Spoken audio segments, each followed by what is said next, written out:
Hello, everybody. We are live. A little bit late, but never mind. So, welcome, Steve, and anybody else who is watching. But we are back with another session 6 of Dreams of a Bygone Age. So, as usual, I'm going to go down, or am I going to go all over the place actually in the line? I'm going to randomly pick somebody to introduce themselves first, and that is going to be Phil. On mute. Okay, so episode 6 already, is it? Wow.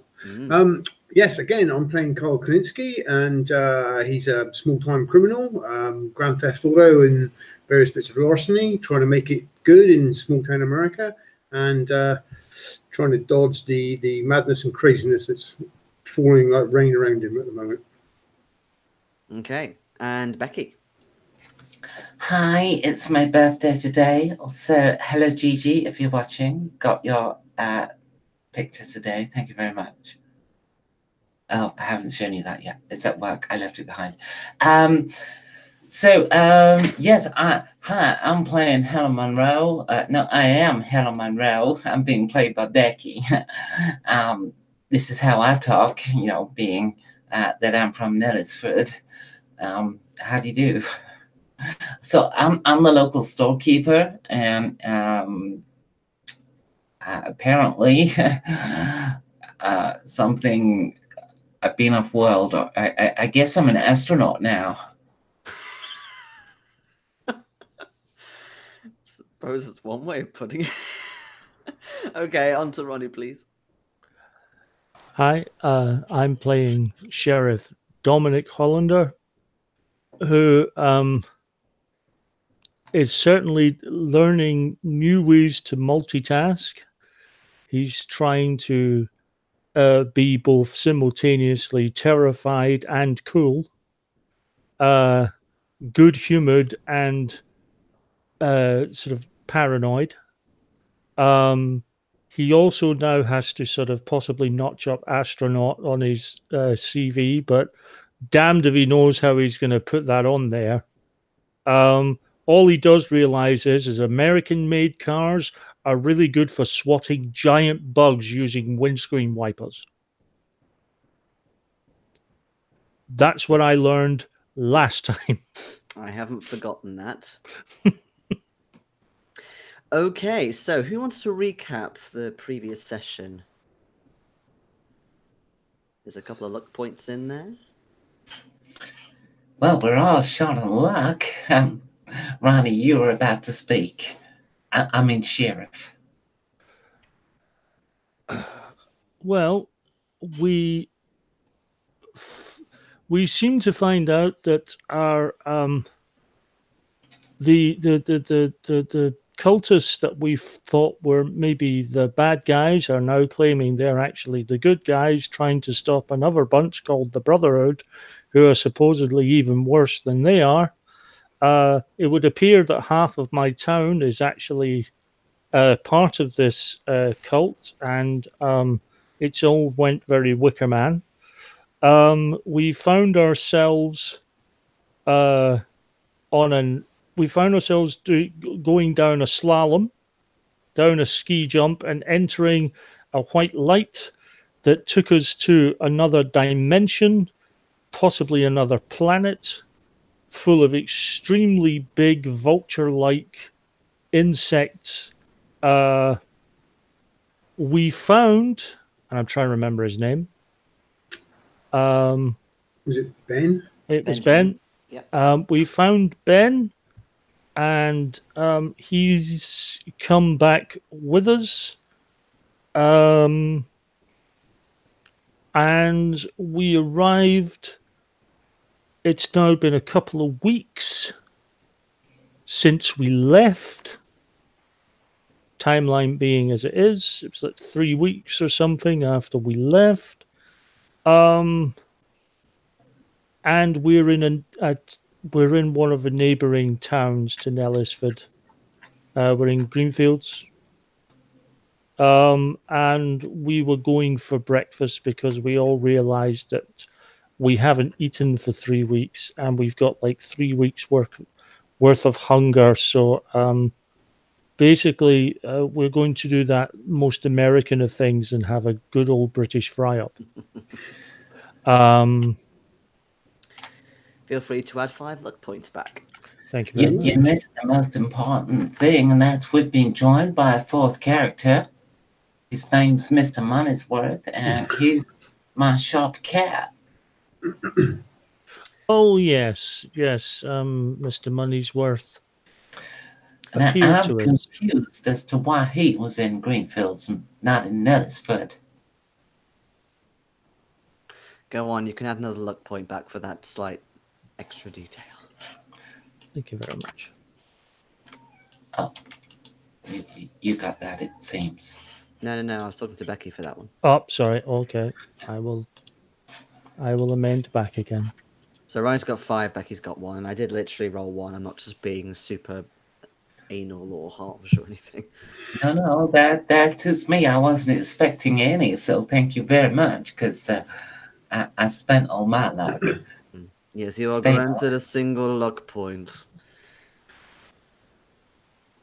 Yes, so we begin back in Greenfield, just the one. I mean, there's plenty of fields surrounding the place, but the actual place is called Greenfield.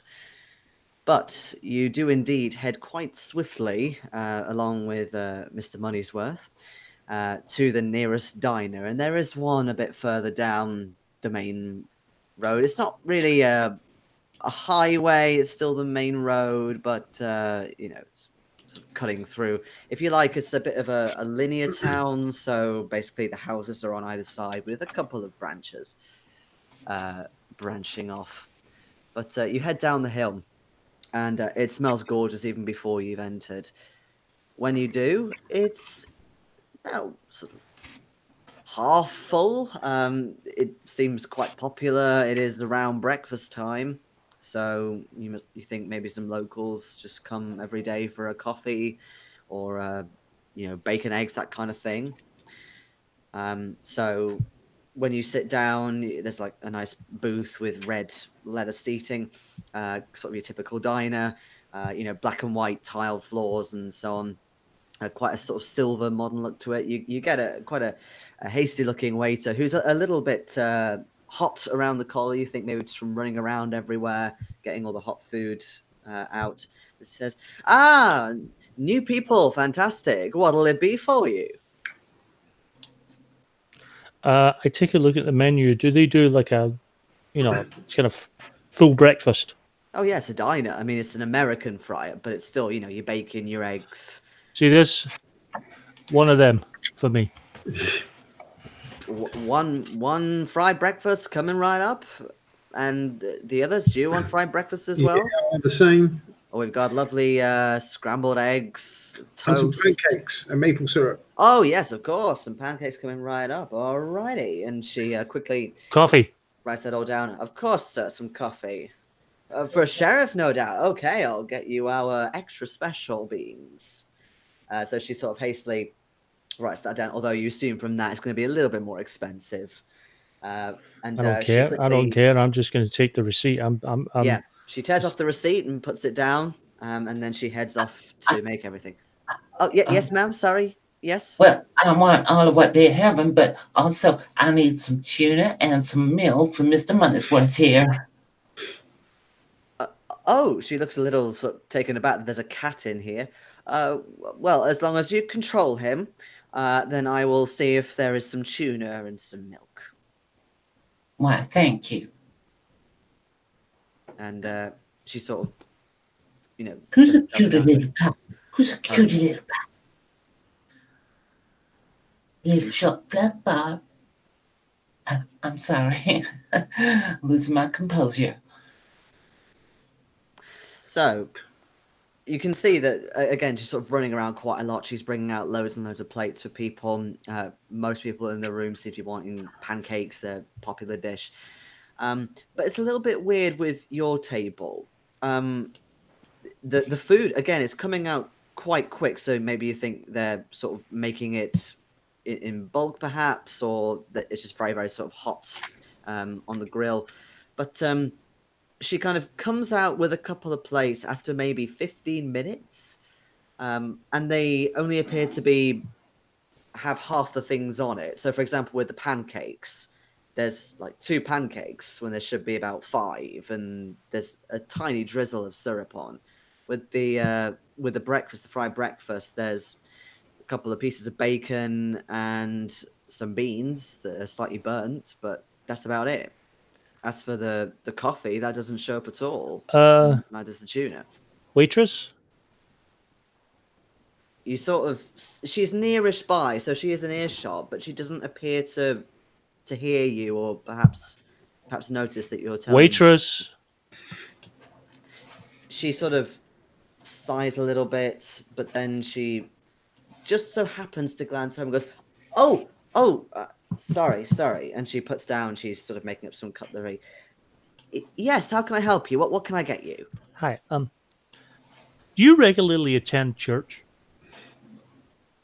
Why, yes, sir. So you know your Bible. You know some of the parables and some of the stories. You know the whole thing about Joseph and him telling the Pharaoh about the 7 great years and the 7 lean years.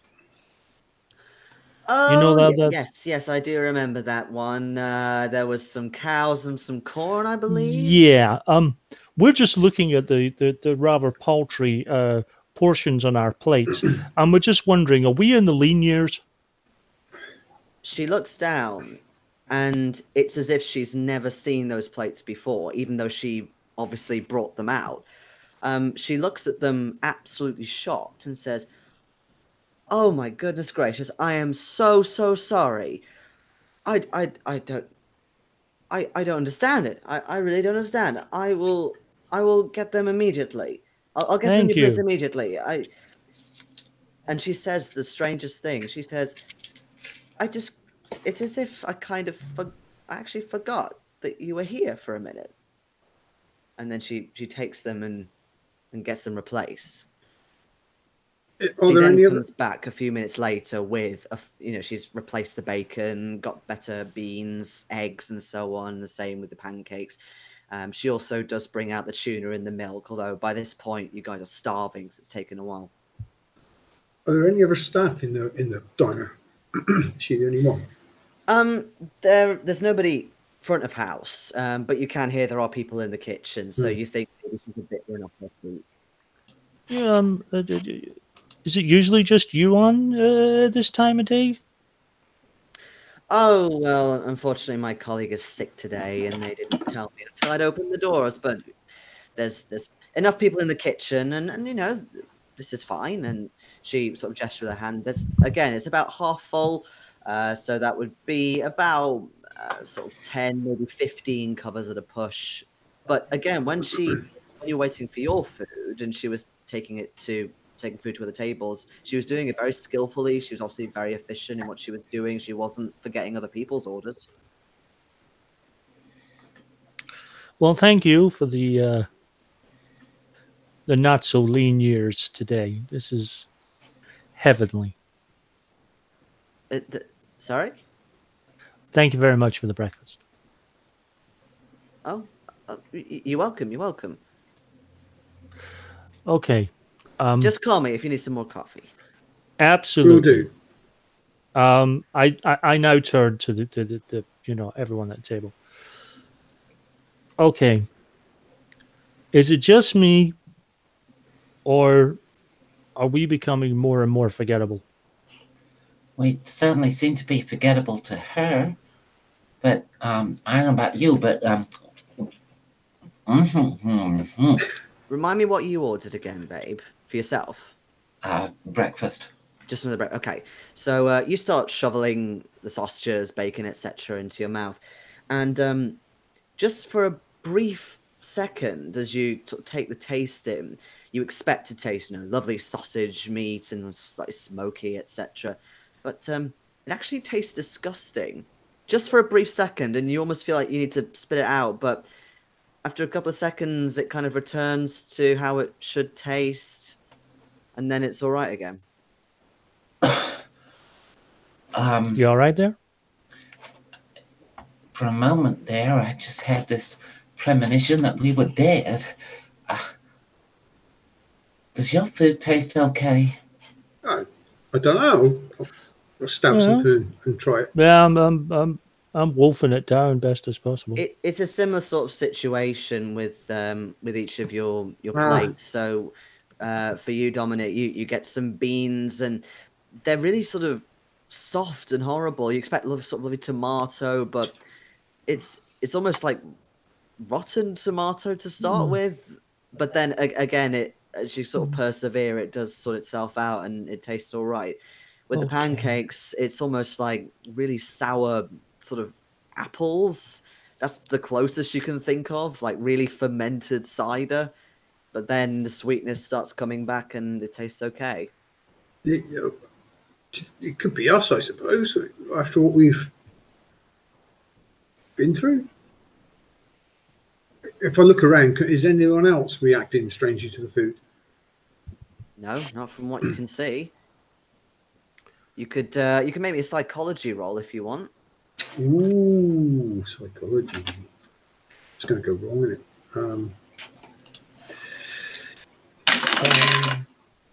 I can try. Didn't. Excellent. Oh, well played. That is actually a hard success. Oh, a hard success. Okay.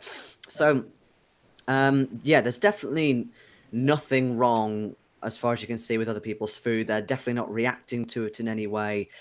But you also notice that where you're sitting, you're slightly further away from the majority of people because the booths are sort of one side, and where most people are sitting, they're just sort of regular tables. But it's as if people are kind of engrossed in conversation with each other at each table, but they never once look in your direction.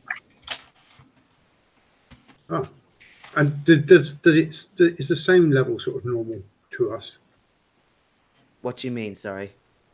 Is the sound level? Is there as much noise as you would expect? Sound. Is it muffled? Yeah, like sound is absolutely fine.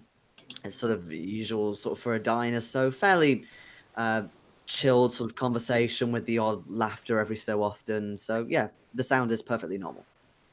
There's something strange going on. Yeah, definitely. Where's the nearest table? How close is the next table with someone on it to us? If it's sort of looking back towards the main door, so maybe 15 feet maximum away from you. Yeah, okay. So the booths are kind of along the window side, which sort of runs along. Yeah. It's as if they seem to have trouble seeing us. I wonder if that little trinket, a nice little glowy thing, has anything to do with it. This ring? Am I still wearing it, by the way? It's up to you. If you chose to take it off, that's fine. I don't remember. It hasn't occurred to me so far, so I presumably still have it on. So I'll take it off for a moment. You see that Ben has also had the same problem with his food. He also ordered a fry up. He says that it is very strange, but maybe don't speak about the here. And he sort of does that as though, he's talking about his little egg thing. There might be people in here. You know about it. Remember, I stole it. Well, it's certainly true that this town is riddled with faithful people. Yeah, they look at us though. Well, especially the strangers. We were identified up at the resort. There's still no one looked over to us. No, you see the waitress come out of the kitchen every so often, which is basically perpendicular to your table. So at some point or another, she comes in front, so people would be looking in that direction, which actually they do. They see her, and that's fine. They look at her, but again, they never look over at you for anything. They just completely avoid any gaze.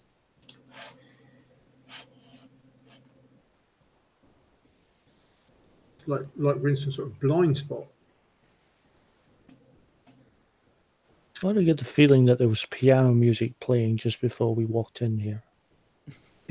There's no piano that you can see. If I call to the waitress again and ask for coffee, waitress, more coffee, please. Does she react right away, or? This time she does react, and she says, "Oh yes, of course, I can get you some coffee." And a sheriff nonetheless. I'll get you the best coffee. Okay. Ooh, deja vu. Yeah. Yeah. So if I lean across the table, grab one of the sheriff's sausages, and throw it down the cafe at somebody. Okay, so as in one of the yeah, one of the sheriff's sausages. Okay, that's interesting. Maybe a throw roll. A throw roll. Yeah. Okay. And that is a 27. I've only got a 20, so I missed by 7. Okay, so essentially it kind of it doesn't land on a table, but it lands underneath. So they kind of look around because they obviously felt something. It's like, where did that come from? And they notice you suddenly and say, when did they come in?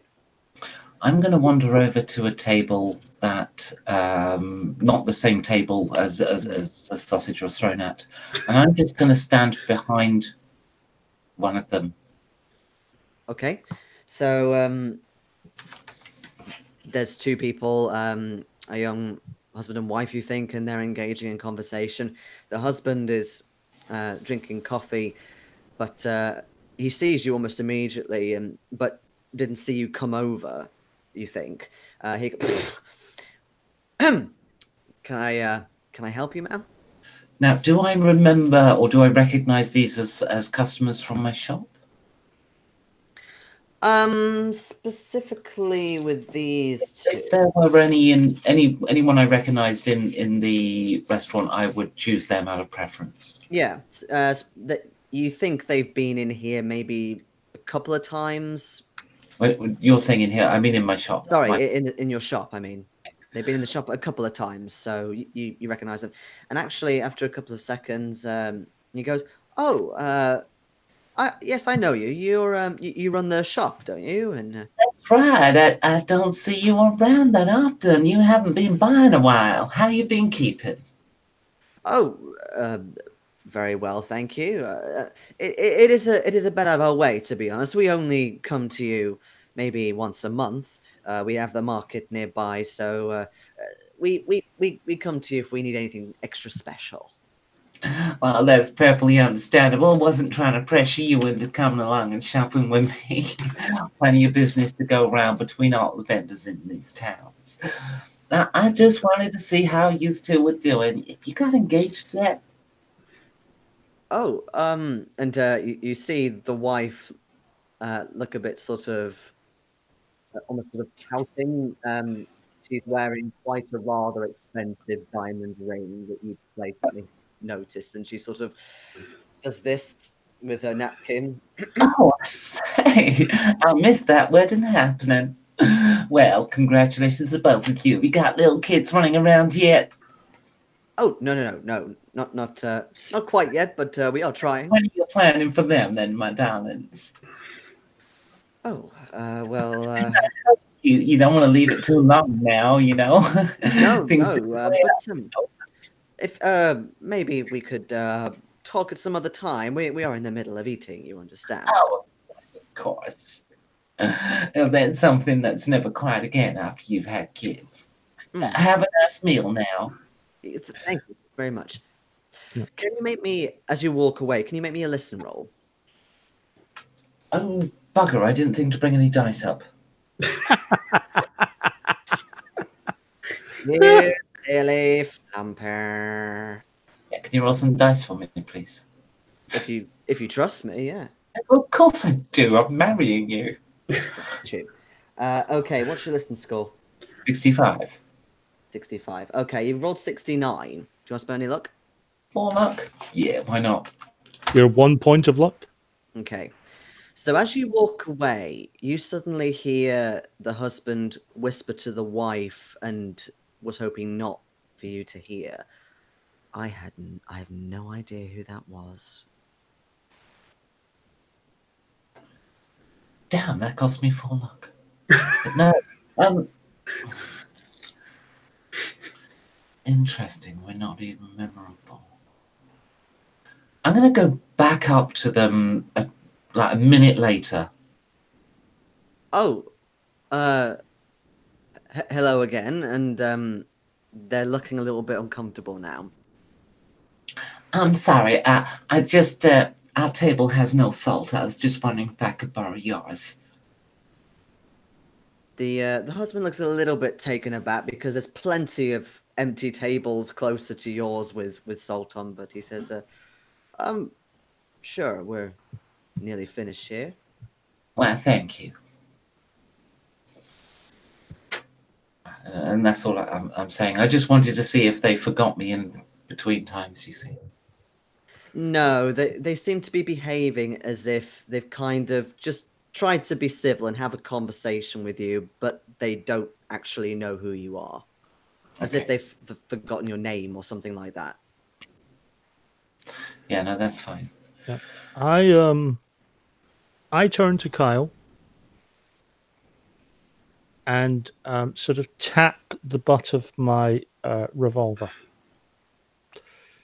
And just sort of politely say, I'm a bit of a connoisseur about food. Do you know that in England they call sausages bangers? Really? No, I didn't know that. There you go. Throw one of my sausages again, and you're going to get a banger of your own. I just wanted to try something. Yeah, throw one of your own.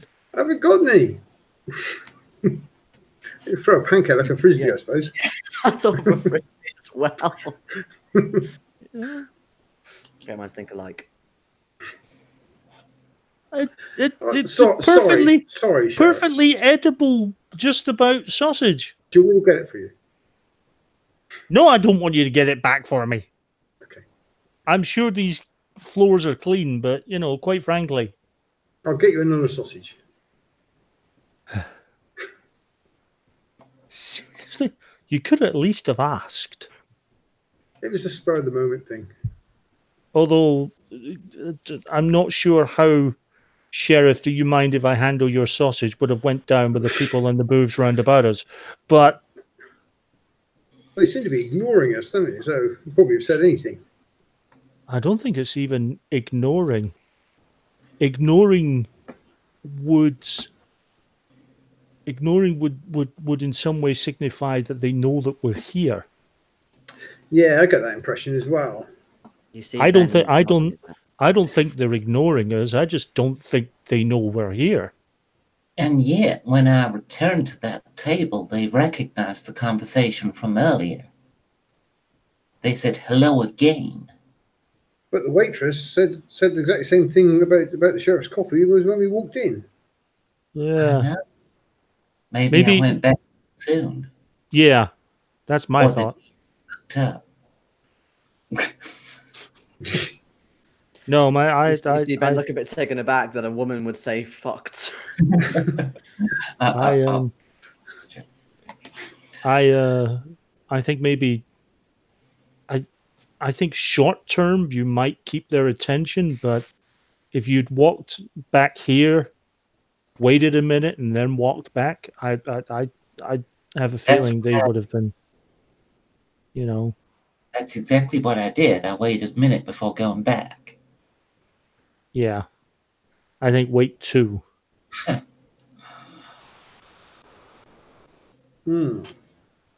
Yes, it is very odd, what with the food and the way people are reacting to us.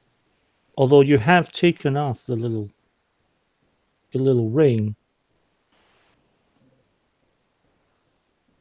I've still got the egg, though. Or maybe they're forgetting us here because we're sitting near the egg. Maybe because you were away from it. They remembered you a little more.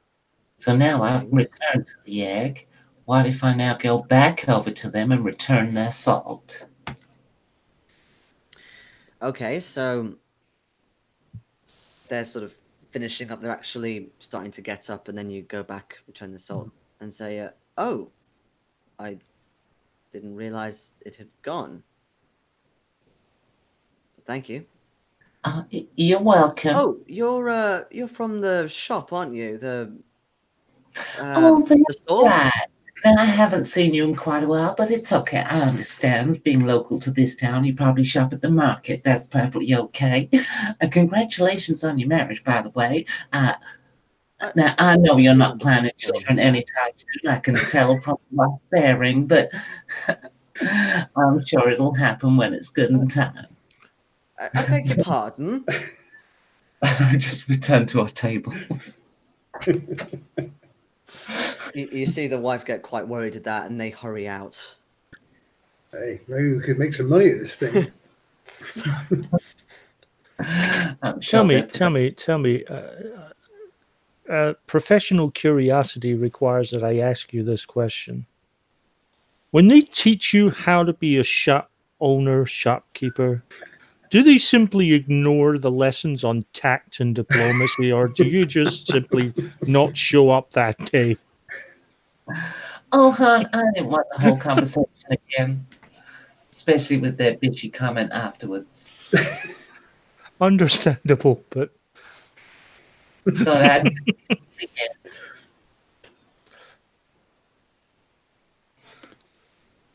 All right, so you finished up your food. There weren't really any more problems with it, apart from that initial reaction you had. So what's the plan? Well, I'd like to head back to the shop. I'm sure the sheriff would like to get back to the station. And, heading back to Nellysford. Okay. It's going to be 3 weeks worth of work to do. No problemo. Okay. So as you're driving back, you can see that Ben is taking some notes. Who's driving, by the way? Who's sitting where? Well, the sheriff got the car, so I imagine he's driving. I'm driving. Okay. Who's in the back seat with Ben? I can be in the back seat. Okay. In that case, you see that he's writing down all the words or the place names, whatever they are, that you've seen over this period of time. He's writing them all down, and it looks like he's trying to make head or tail of them. Yeah, what's that for, Ben? Well, all those names that you were revealed to you somehow, those messages that I supposedly sent you, I'm trying to work out any kind of correlation between them. But we should go to the library at some point and look some of these up. But I'd just like to check in at the shop first. You see, last I saw it, there was a damn tornado that never happened. Can't explain it. Please don't ask. A tornado? Yeah, but it's okay. It didn't happen. And I can't explain that. Please don't ask. We saw a tornado that didn't exist. Yeah, that was a fun night. Well, if I hadn't have been jettisoned across God knows where to this place that I found you in, I probably wouldn't believe you.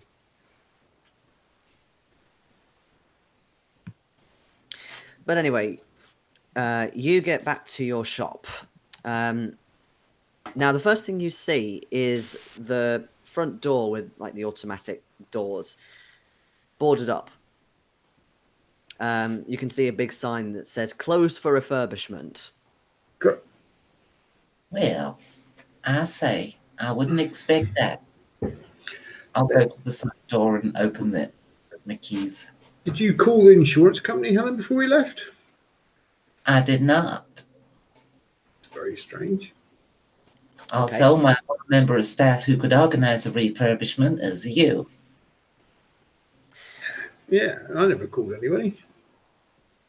Okay, so you unlock the door, and then you try the door, and you expect to open it, and it just kind of stops, as if something is, like a big weight is barring it. You're kind of moving it a bit, so He worked in the lock. Behind the door.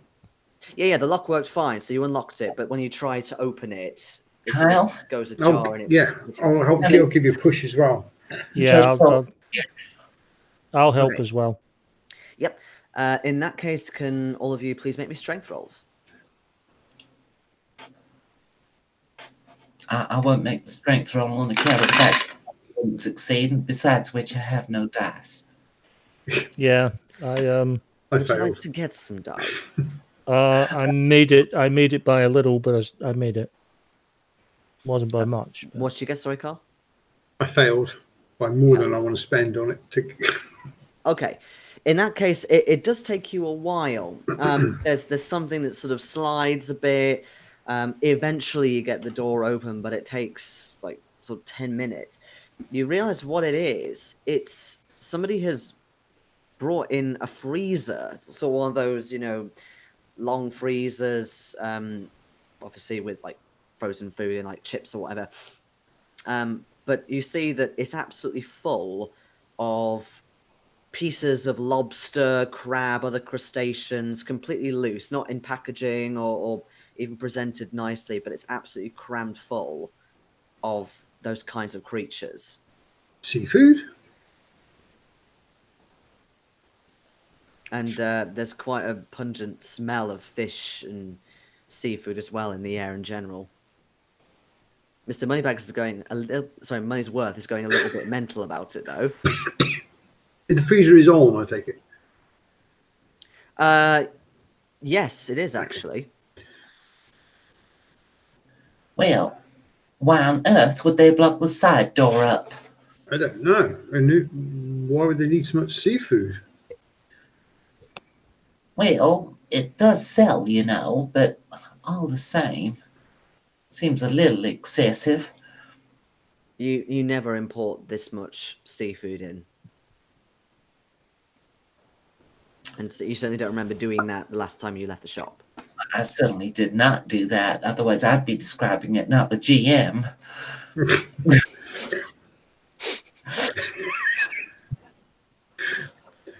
And we break the fourth wall, not so much with a tiny hammer, but with a full mallet. Perhaps we would have a bit more of a look around and see what else is different. I'm going to check the back office. I'll check the store. Just want to see if things have been paperworked. Okay, so the rest of the office area is a bit kind of messy. There's some water on the floor. You think it's water anyway. Potentially from another freezer or something like that. But as you head into the office, it looks like someone has been through this quite thoroughly. Somebody other than you. There's lots of drawers open, paper everywhere. There's a chair that's broken on the floor. I look for a carbon of a delivery receipt or something, see who's signed for it. A copy of a delivery receipt? Yeah, like a carbon copy, because... Oh, carbon copy, okay. Everything was on carbon paper. Yeah. Oh, yes, of course. Yeah, okay. Yeah, it takes you a little while to find it. You kind of have to open up a drawer that's gotten jammed, but you do find it. And no mention of any kind of seafood order or anything like that. What I'm looking for is who signed for the delivery. Specifically who signed for it, okay. So it is somebody who used to work for you, basically, who you had to let go maybe about a month ago. Why, Kyle, I think your predecessor's been around. Really? Did I know him at all or not? No, it's not Okay. really anybody linked to yourself. His name was Artie.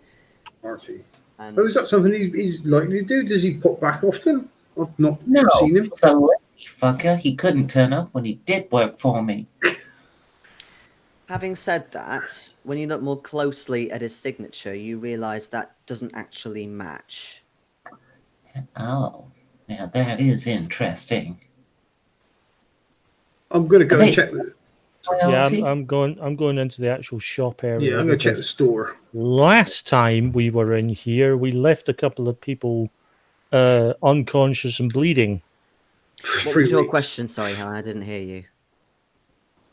No, I'll go into the store with them, but just for your recollection, it was the last action scene in here, but we have been in here. Well, I have been in here since. Okay, we'll go into the shop then. Okay. So you don't see any bodies of any kind that you've left.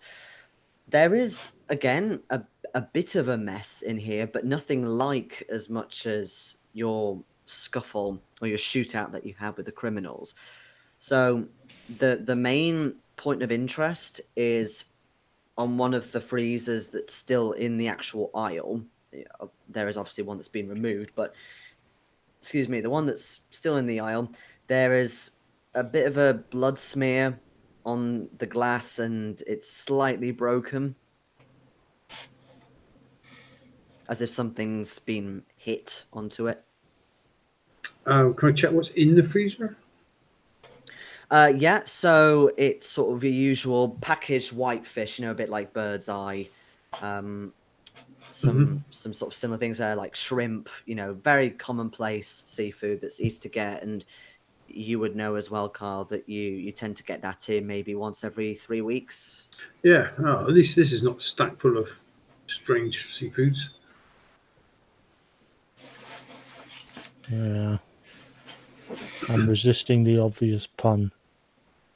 I'm checking around the area anyway. I'm going to walk every aisle. I'm just going to go up and down every aisle in the store. Yeah, so as you're walking along, so you go out of the freezer aisle, as it were, you start heading down where there are tins, other sort of dry goods and things like that. There are a few cereal packets on the floor, and you can see that one of the shelves has kind of come out a little bit at one angle, as if somebody's pulled it perhaps, or again, there was something maybe that happened in here. Again, nothing like previously, but still something has happened in here. Is there any more blood around on the floor or anything? Just on the freezer? You can make me spot hidden rolls. Ooh. I would like to do that. Yay. It is something I actually have a decent chance at. Well, I don't actually have a decent chance what we're talking about. Pass that on. I have passed it, though. Don't forget when you pass to tick the box. Ooh, yeah. Good point. Could somebody roll for me? I'd like to take that one. Okay. 47. Yay. Okay, so you have a look around specifically for any blood or anything similar. You don't really find much more blood, but you do find a couple of little pieces of clothing. So you see, and in fact, Helen, this actually does worry you, but you see a piece of wool, almost like one of your cardigans. You're not wearing it at the moment, but it looks like it could be possibly, it's the same color, same sort of texture. Excuse me, gentlemen, I'm going upstairs to my flat now. I hope you don't think it's inappropriate, but I'd like to invite you up there because I rather suspect someone will be there. Yes, I think I will accompany you. At this point, my gun is now coming out of its holster. Okay. It's going to be the revolver. The Glock I'm going to keep just for case I have to John Woo our way out, but I'll just take the revolver. I've got a shotgun. All right, so you head up to your flat. Flat door's locked. Again, opening it is fine, though. When you open the door, there's nothing barricading it, fortunately, this time. When you head up, it is kind of like the office. It is a mess. Someone's obviously been through here. But as you head in, you don't hear anybody. I'm going room to clear. Yeah. Okay. It's time for a bit of a tidy up, isn't it? Are you doing so quietly? Are you doing it quickly? What are you doing? I'm doing it as swiftly as possible, but thoroughly. Okay, so you head through room to room. Every time you check the room, you quickly sort of go in with your gun, but every room is empty, void of life, as it were. There's nobody that you can see in this flat that's waiting for anybody. But even so, there are, for example, in the bedroom, quilt on the floor, there are clothes strung around, someone's been through all the drawers. in the bathroom. All the medicine cabinets being completely just strewn everywhere. There's a couple of other rooms. So there's a little sort of alcove where money. I keep thinking of money bags. Sorry, money's worth, like little bowls are. That's all messy and everything. And there's a little study, which again, papers are everywhere. Sorry, I just haven't been able to keep myself organized since Jonathan died. No, I'm joking. Someone's been through my shit. Well, funnily enough, that was the question I was going to ask. Having never been in your apartment before, I was going to ask if the chaos here was life as is, or whether this was something unusual. But then you reach the kitchen. Okay. So when you head in, it's fairly clean. It's not too bad compared to the other rooms, but you can see that there's a slight break in one of the windows that comes out onto a little balcony.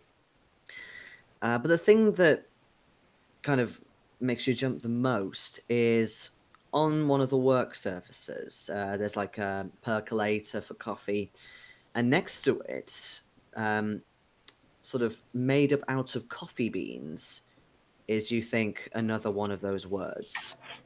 Oh. I will say it and once again put it in the chat because spelling. It is Itihuatana.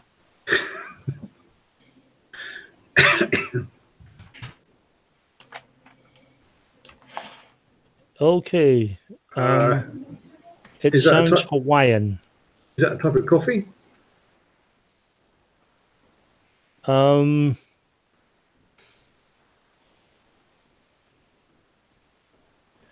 Helen? Does anybody have history? No. School wasn't my best thing. No. Why on earth would we have history? This country has existed 400 years. That is not worth researching history for. That is a fair point. A fair point. No, I'm It's not history, darling. It's memory. Ben looks at it as well, and he says, yeah, it could be Hawaiian. It is similar. I don't recognize it myself. I take a note of it. He also writes it down with the rest of the words. Wow.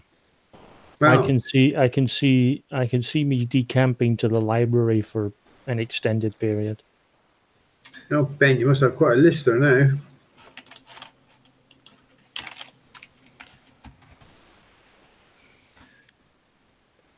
So you search around the house as much as you can. And Helen, you also presumably you sort of head into the rooms a little bit, do you? I do, but I'm just thinking that word sounds Comanche to me. Do you know any Comanches? Can't say I do. Not immediately comes to mind. What's Comanche? They're Native Americans. Oh. It does actually sound, yeah. I can see that. I don't know. I'm seeing that. I'm seeing this as player. Actually, I'm just. Yeah, I can see that. It does sound something vaguely Native American.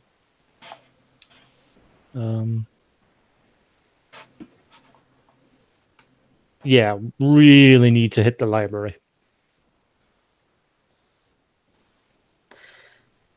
So, Helen, what you notice as well is that, as I said, you found sort of piece of fabric which potentially matches one of your cardigans. It's like a sort of a lilac-coloured cardigan made of wool. As I mentioned earlier, your clothes have been thrown all over the floor in the drawers. You can see that the wardrobe is open as well in the bedroom. And it just so happens that your purple cardigan is not there. It's not even on the floor. It's just not there. Why on earth would they take my cardigan?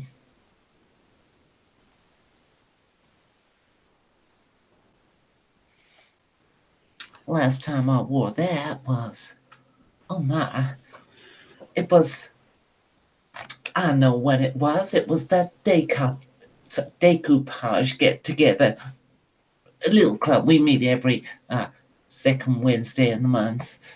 It's certainly one interpretation. Another interpretation is that one of them possibly got injured and they were looking around for something you didn't think that to cover the wound, and they figured you might not miss it. Is that the only thing you think's missing? You can make me spot hidden rolls if you like. Shall I roll for you, babe? Yes, thank you very much. 53 for you. Passed. Oh, fail. And just literally just passed. Okay. Well, you kind of help Helen out a little bit, but she knows her flat well. Yeah. Because obviously she spends a lot of time in there. You don't think anybody else has been stolen or nicked specifically? Even with the paperwork, there's nothing there or any books that have been taken. But you do notice that you find your revolver on the floor. No, wait, and I have my gun with me. Well, you do. That's the weird thing. But you also see, well, you think it's yours, unless it's a identical copy. It's on the floor, and only one of the bullets is in there. The others have been fired. Wait, there's no way there could be two versions of this gun unless there's two versions of this shop. That could explain why things are so different. The question is, why the hell am I still employing that useless shit? I pick up this gun from the floor. I get like a handkerchief or something to pick it up, so I'm not putting my wonderful fingerprints upon it. Pick it up the butt. Sure. I'm specifically looking for the serial number on the gun. Okay. Bear in mind, I'm not a massive expert of serial numbers of guns, but you read it out, and it matches Helen's gun that she's got on her right now. Yeah, it's her gun. We've come back to the wrong Nellysford. I need to go find, first of all, I need to go find my car birdie, because I'm taking this one, the Helen that's here. Do without. Also, the Helen that's here seems to be a fucking mess. So, why the hell? No, I swear, if this is, why am I even thinking it's plausible? We've gone between worlds. I've seen science fiction. No, it's okay. I understand. I can take this. I can handle it. So, no, the Helen that's here, she needs to get her shit together. And she's been burgled. Either that or your alternate version is a really messy slob. For a jumper. Well, it's not surprising having that idiot working for her. She's probably having to do way too much work by herself. Maybe she's wearing your cardi. Quite possibly. Let me check all my underwear and see if there's anything that might match it that would go. I like to wear that jumper with a particular pair of jeans. And you find those jeans in your underwear drawer? Well, no, you idiot. Nothing's going to be in my underwear drawer now. Get out. So you look around for this specific pair of jeans, and you do not find it, or them. There you go, you see. Helen's out there wearing it right now. Now, if she's wearing a top like that, she's probably gone to decoupage.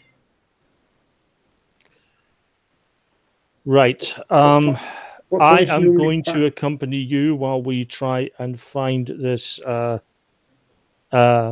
imposter. Kyle, I need you to accompany Ben to the library. Ben, find the locations of all those place names. Yeah, I will try, but this is a smallish town. I don't know what they'll have. Wait a minute. It's my car out back. I have a look outside the window. Even a small town library will have a decent sized encyclopedia and a geography book.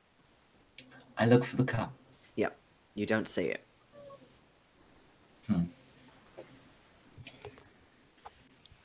See if it's all in like a straight line or if it makes some pretty pattern when you put them all together.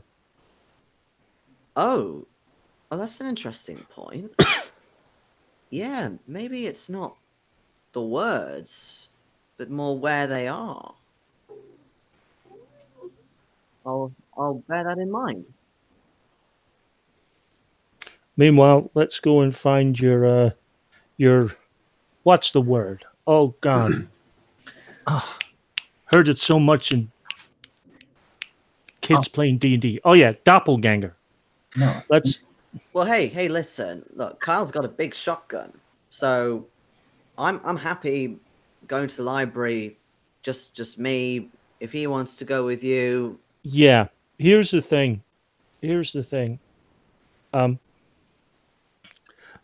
I've watched enough scary movies in my time to know that the silly sod who says it's okay, I'll just go off on my own, tends to find themselves very dead very quickly. Kyle will go with you. I have watched a couple in my time as well. Yes. But That way we know if you die, it was Kyle. Exactly. A big hole in him. And if All Kyle right. dies, we'll know it's you.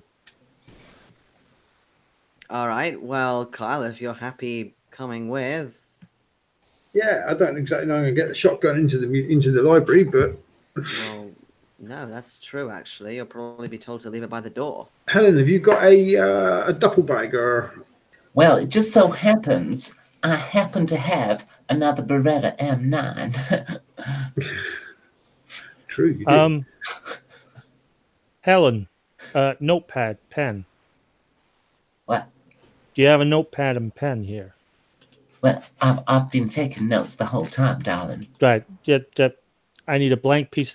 Give me a blank piece of paper out of it and give me a pen. What, out of my lovely book? There's some notepads down in the store. Give it over. You can have peace of mind if you want. Either way works. All right, I'll be a gentleman, even though unfortunately my lady's not here anymore, and you kind of hear him do a cynical laugh. Well, you never know. In this reality, she might be. That might be why she guided us to this one. It's possible. Who knows? Who knows? He tears out a couple.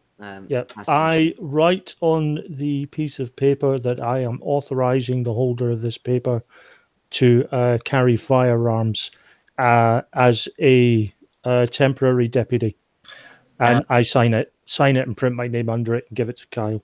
Just one thing, Sheriff.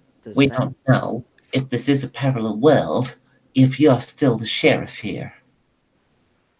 And we certainly don't know if people will recognize you. Well, it's all the fun of finding out. Yes, essentially, I am as much as I'm able to without actually having the official book and everything to do so. I am deputizing Kyle on a temporary basis, and as my deputy, he can carry a shotgun. I mean, does that work? You just write on a piece of paper that it's okay? He's the sheriff. At this point, yes.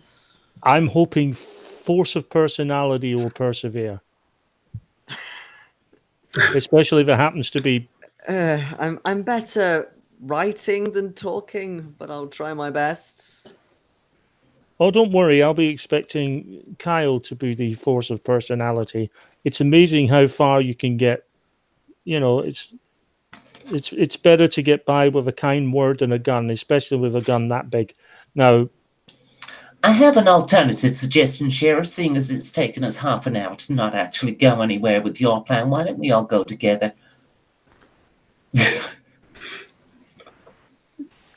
the splitting was working. I'll be back decoupage in an hour and a half anyway. Well, yeah, how about this? DM talking for a second. For those of you who want to look for the doppelganger, where were you thinking of starting? Did you have anywhere specific in mind, or as you just said, were you going to wait for a certain time for something to happen? I'm running the theory that I'm at decoupage and it's a Wednesday or the second Wednesday of the month or something. I don't know, maybe it is, maybe it isn't. But the theory being I know where I would most likely be on a given day because I know me. Okay, and where is this decoupage? I would guess the village hall / church hall. Okay, there is a separate like community hall. Okay, I'll be there. Okay then, so very, very close by, just up the road, 5-7 minutes walk away. The thing is, Sheriff, I strongly suspect it's us who is the doppelgangers.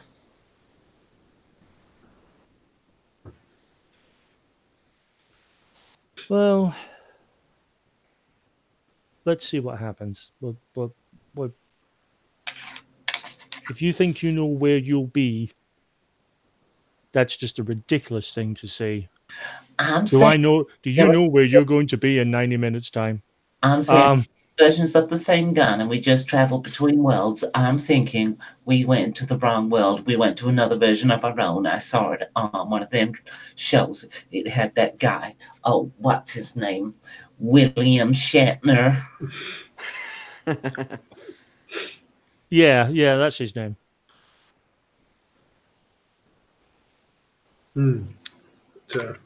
Okay, well. Big fan of Logan's Run myself. Thought it was substantially better. We going to head to the library then, or?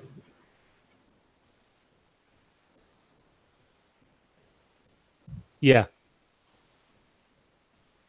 So you're all going to the library? I'm now confused as to where we're actually going. So just assume I agree to whatever the party wants to do.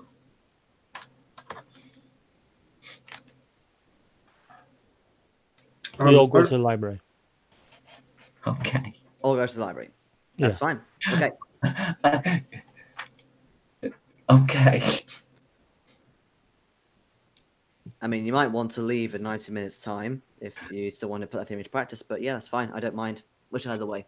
Yeah. Or do you want to wait here for Helen to come back? Helen too. Well, is this community hall on the way to the library? Good question. I can't quite remember where did I put the library in my mind. Yes, it is. The library is on the corner. Peer through the window, have a look, see if she's there. Well, we'll probably see the car, frankly. Peer through the window, see if she's there. Then that confirms my theory. Okay. So as you head up, there's quite a big sort of car park. Bear in mind, this is America, so everything's big. So there's no car that belongs to you, or possibly a doppelganger. There's no Bertie that's there. There are a few cars. And when you peer through the window, you can see a few women that you know. One of them appears to be comforting the other, and you see a third woman come and bring the distressed woman some tea. No sign of you or any doppelganger. Do you recognize any of the three of them? Apparently, yes, I do. Yeah, you know them all. All right. Well, I wonder what's up with our here Mary. I'll just be 1 minute. Because I have another theory and I don't like it. I'll pop in, stick my head through the door. Hello, ladies. I said. They all actually make they verbally jump. Oh my God, Helen, is that you? Are you okay? And the lady who's just been handed the tea, Mary, she actually drops it on the floor and runs towards you and actually gives you a hug, which is unusual because you don't know her that well, but it's as if you've died or something. Or that's kind of what I thought. Damn. Oh my God, Helen, I'm so pleased you're okay, but I mean, you're not hurt or anything. You don't look hurt, but we saw it happen at the store, and it was so terrible. But Mildred here, she insisted that we carry on because that's what you would have wanted. But oh, those terrible men, and well, there was a woman there as well. But we thought they'd taken you, or that you were missing. Well, How did you escape? well, that's interesting because I don't remember an awful lot. Do you remember what the men looked like? I'm supposed to fill in a police report. Yeah, sure. So there were, let's see, maybe 5 men and 1 woman. The woman had short hair. I actually thought she was a man to begin with until she turned around. Wasn't that Katie, the barmaid, was it? Oh, good heavens, no. She was Sorry. middle-aged. Still a bit confused, you see, got a bum. Of course, no. It was quite a girthy woman, quite big, wearing quite sort of tidy, pristine clothes. Same with the men. They were all wearing suits, very pristine looking, short clipped hair, no beards, no scraggly scruffiness or anything like that. Uh, they all looked very prim and proper. A couple of them had blonde hair, a couple had brown hair. They had guns as well, and we saw. Well, you were being dragged, and they threw you into a truck, and they drove off. We didn't know what to do. We did call the police, but nobody seemed to be answering the damn phone. Yeah. You'll have to excuse me. I'm a little overcome with all of it. I'm sorry. I should have. Because I think I was unconscious a while. When exactly was this? Oh, you see them look at the clock, like the big clock. Oh, it would have been, and it's showing as about 4 o'clock, 5 to 4. Maybe about an hour ago, an hour and a half. Oh, I've not lost too much time then. Look, I'll be back. I've got to go to the police station, fill in some paperwork and stuff. Okay. But there's nobody there. Oh, last time we tried the phone, nobody was picking up. I'm going to head over there. I don't suppose you know where my car is, do you? No, we haven't seen it. Wondered if they'd taken it is all. Can't seem to find it. Thank you. I'll see you around. Oh boy. Well, looks like we've got a missing person situation. Yeah.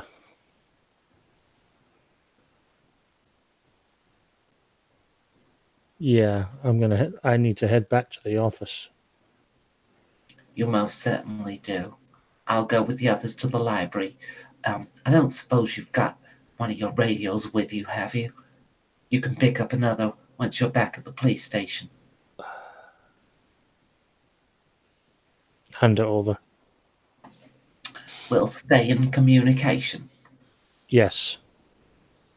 Okay, I think that's a good time to take a little break. Also, I'm desperate for a wee. And I'm desperate for Das.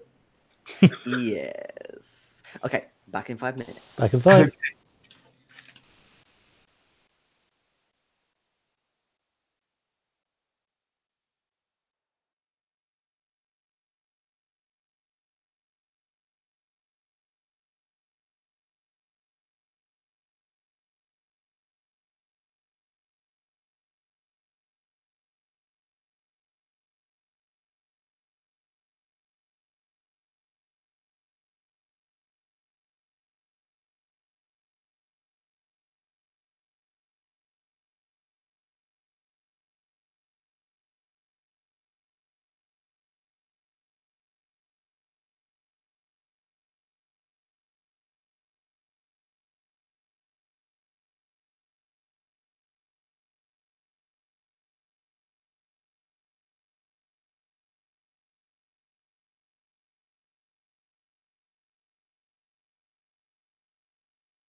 Well, I seem to be the first person back.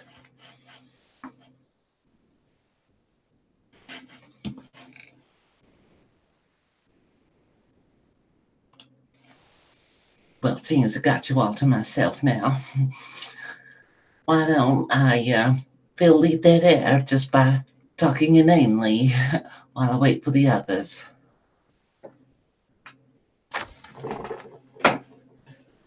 Check it out, I got a new microphone. So pleased.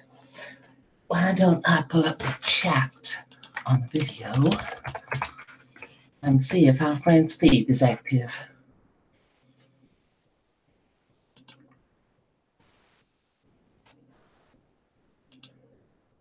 Oh, Google is so slow when it comes to switching accounts. I probably ought not to, actually.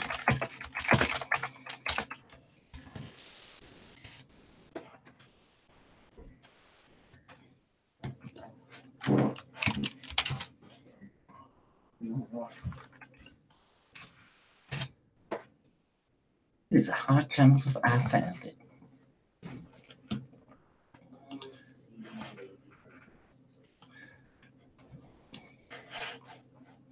Oh, hey, Steve. I'm just reading your chat now. Look, the top one's not properly on screen. God damn it. Hi, guys. Tonight should be tense.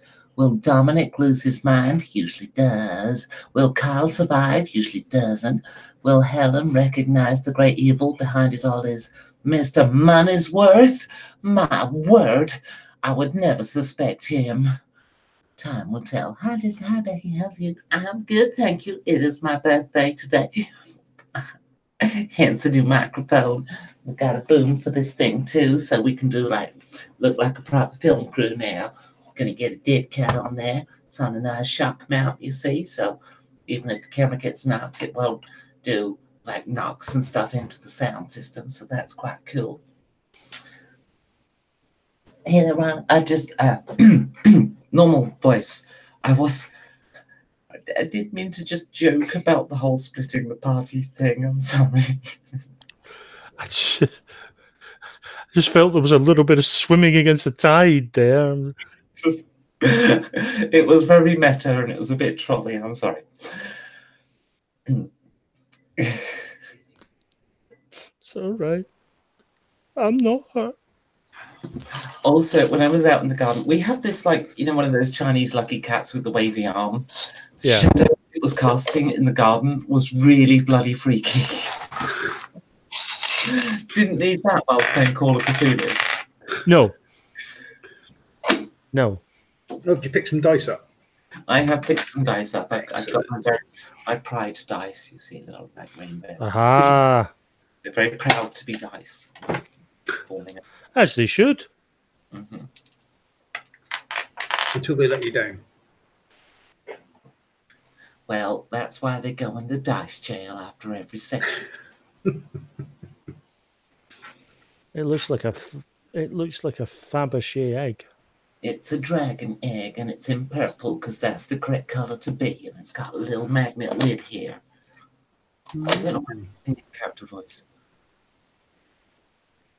Yeah, I want to film things with my gadget. Mm-hmm.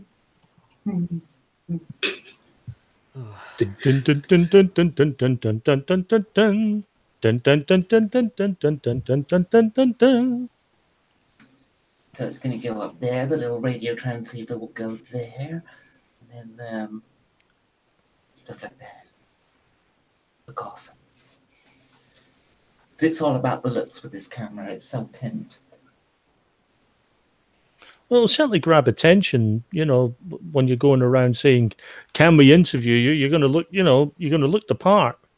Oh yeah, absolutely. As I've said, it absolutely gets us interviews. Instead of us having to work to get the interview and stuff, we find them chasing us down the aisle saying, "Will you interview us?" Ideal.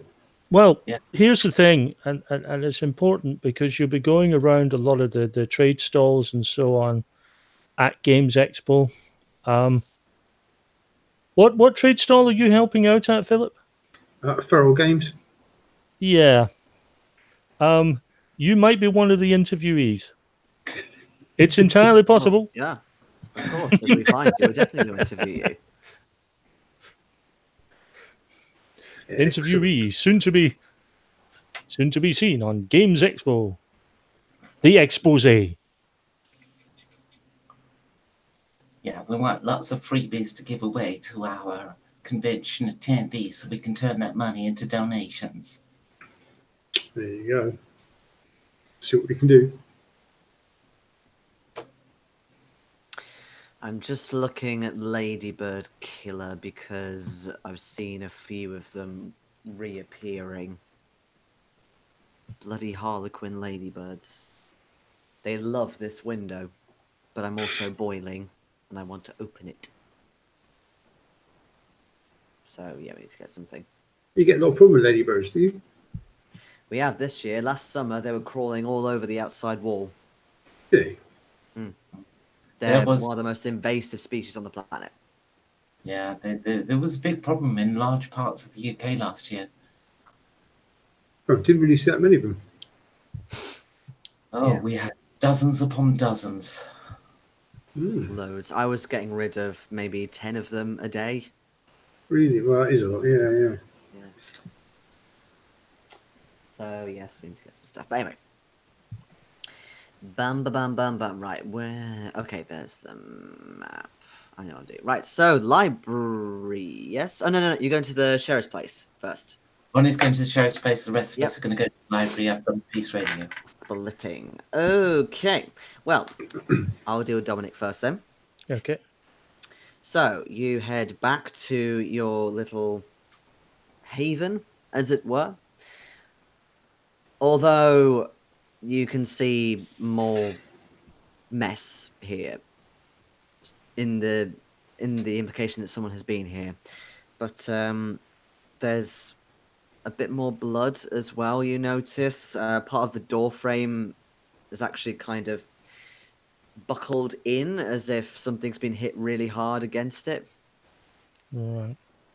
Again, this time much more slowly and methodically, I'm going to go room to room.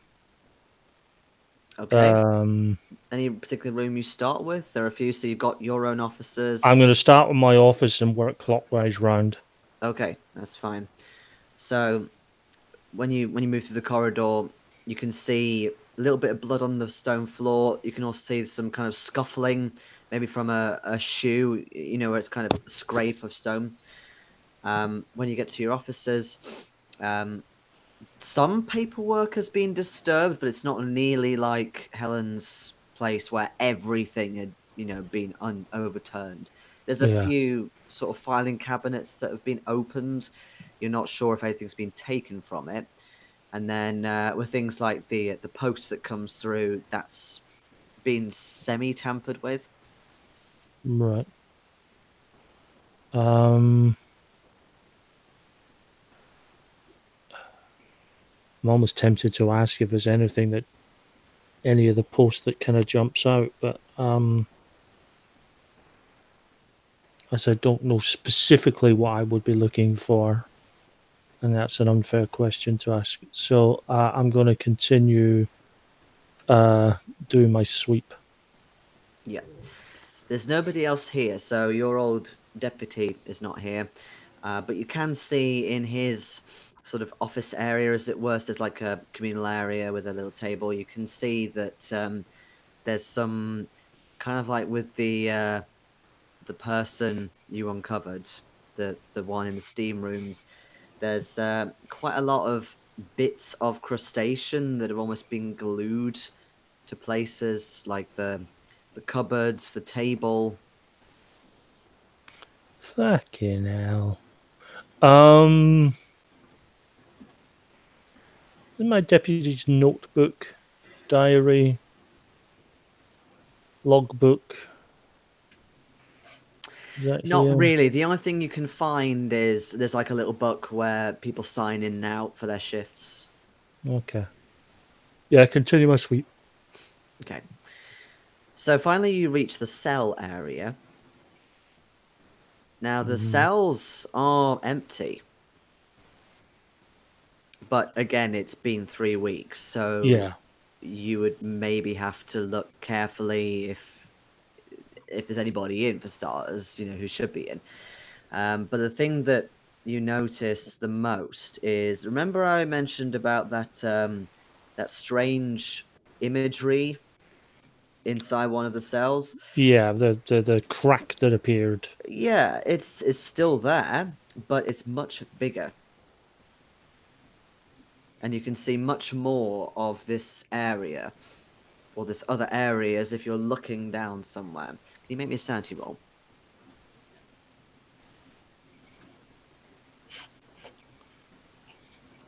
The words that every Call of Cthulhu player hates to hear. Their GM saying, "Will you make me a sanity roll, please?"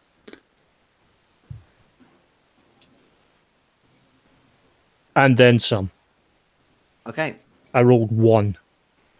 Ooh. Fantastic. Okay, so you only lose 1 sanity. It does kind of shake you a bit. And just briefly, you feel like, what if I step through it? What would I find? Almost like a curiosity sense. But then you immediately realize how much of a bad idea that was.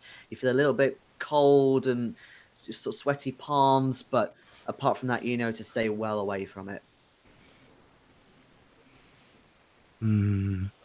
Right. I pick up a radio.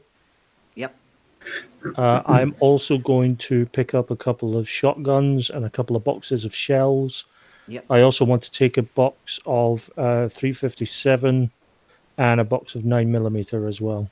Yep. From the stores. The 357 for my revolver, the 9mm for the Glock. Okay. I know the boxes are 50, but it's and it probably only be 20 or something for the boxes for the shotguns. But I want some armament now. Mm-hmm. Okay, and are you planning to go anywhere with these weapons? Yeah, I'm now heading back to the library. Okay. Perfect. In that case, you But head I back to the library. radio them to tell them I'm on my All way. right. In that case, let's cut back to the other 2, or rather other 3, since Ben's with you. You've started getting a few bucks out, and you spent maybe 10, 15 minutes. Actually, no, sorry, it'd be longer than that, wouldn't it? Let's say an hour, because if you're going back and whatever. You've been pouring through a few things, trying to get ideas of some of the words you're not familiar with, and you hear the sound of Dominic coming through the radio, informing you of what's happened and the fact he's coming back to you. In the meantime, whilst you've been trying to look up these various places, if they are places at all, Ben has been trying to photocopy a very large map and is starting to place location markers, if you will, on each of them. And at the minute, I will do a screen share for you.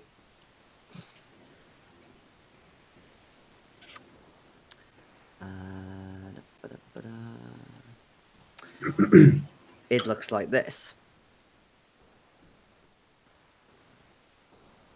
Can you all see that? Yeah, thank you. So he says, it is interesting. They do seem to be, well, the places I found anyway, they do seem to be maybe going in a diamond shape or something like that. You found 6 places. There's 5th one there. There's another one in there, yeah. I've got Niagara's there. Yeah. Antarctica. Yeah. I've just marked Iceland. I don't know exactly where that Icelandic place is. Socotra, as I said, it was there. This one, this is Order, or is near to Order. And then the Indian Center place. Yes, Itihuatana. Itihuatana. I don't really know what that is.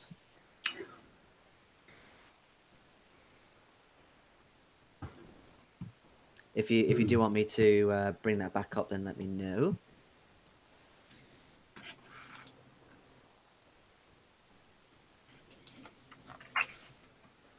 When you have a look through geography books, you don't really find anything by that name. There is a small section about Native American history, but you don't find that name anywhere. Can I ask one of the librarians if they've heard of the name? What about Inca and Aztec and South American stuff? Because they got similar languages in some senses. Okay, if you speak to one of the librarians, she says, Itihuatana. It does sound a bit like Indian, doesn't it? But I'm just wondering. She goes off and gets a book down from the history section, and she has a flick through it and says, it's only a basic book, you understand. Just about South America, the Mayans and things. But the wording, the names are quite similar in here. Ooh. Can we have a look, please? Sure. She gives you the book. Okay. Turn to the index section and see if we can find the name there. All right. Give me a library use roll. Damn. Apparently, I don't know how books work. Okay. Well, you find the index, but it's more a case of, do you find the actual word you're looking for? So you look through the index, you check the spelling. You don't find any mention of this word in the index. And you don't really know if anything that is indexed links to it or not. But certainly, again, flicking through the book itself, some of the words that poke out, they do look quite similar. I'll point that out to the other two as well, that there are similar words in this book. But I can't find anything in here. Let's say schoolwork wasn't my forte.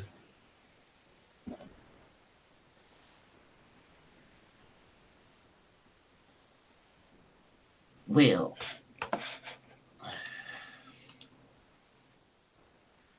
strikes me that they seem to be in some kind of order anyway. Oh, could you bring the map up again? Sure. There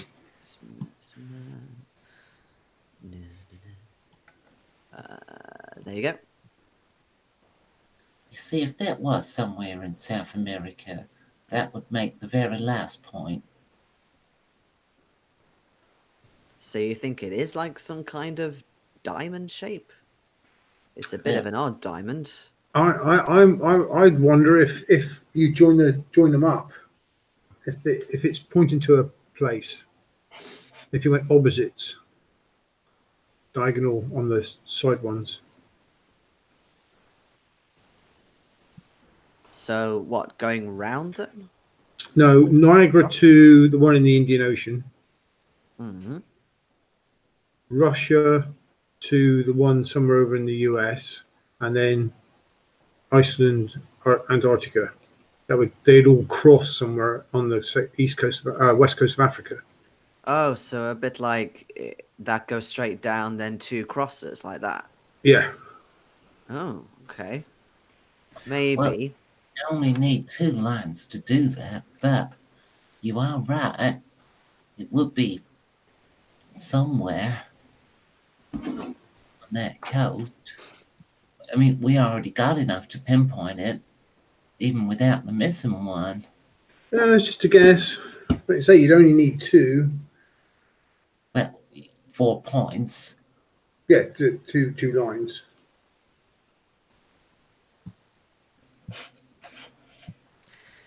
You see Ben have a look through that book, Carl, that you've tried. And he tries specifically to look for words that maybe would link or any kind of mention at all. And he says, well, I can't find the word specifically, but there are a couple of words in here that are similar, as in to the point of certain syllables do match them. And I'm just thinking.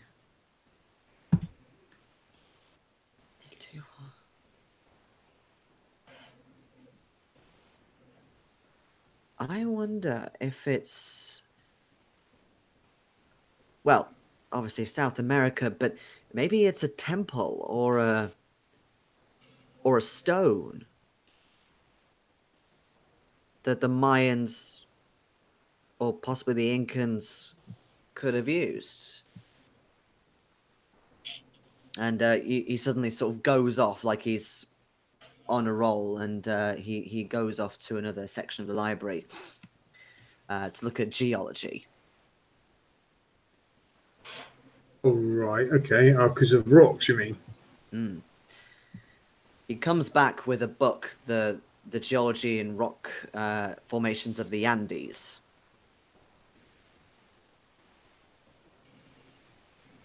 And he sort of looks through it. And after a few minutes, he goes, ah! It's not directly mentioned, but it is in here. Just a passing sentence. It's part of Machu Picchu. It's one of the standing stones of Machu Picchu. Isn't that a coffee? No, ma'am. It's a very, very iconic...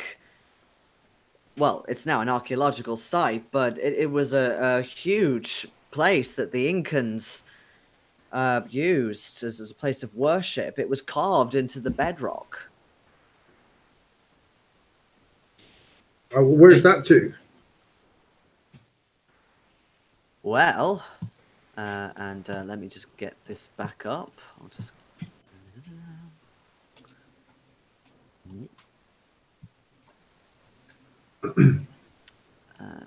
share the screen. Well, it would be around there. Ah.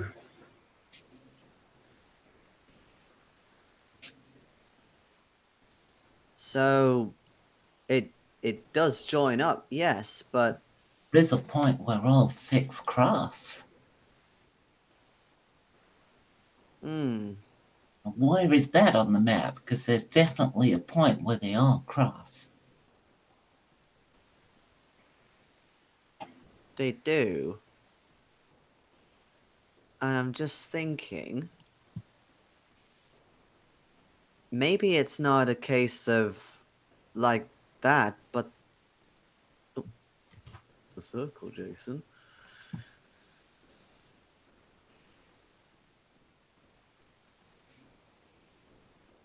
It does look very much like a certain symbol I've seen before.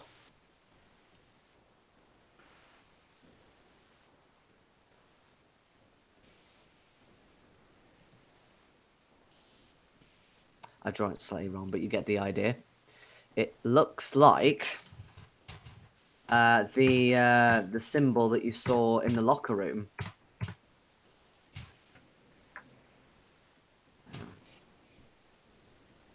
Oh, yes, I said heavy metal anarchy or something, didn't I? Let me get it up properly for you.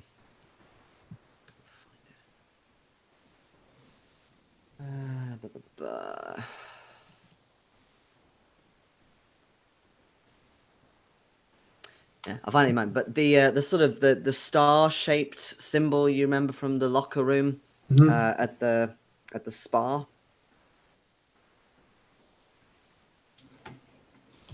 I don't try to remember what it was called. It's not in my notes. That's the one. I am totally prepared and not fumbling here. And annoyingly, I've practiced this as well.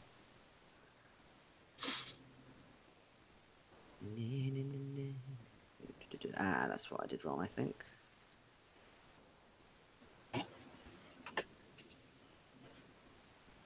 Yeah, that's it. Then goes no. Yeah, there we go.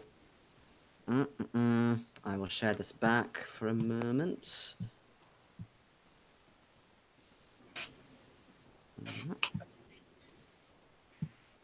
And then last one goes here. The thingy. The unicursal hexagram, that's the one.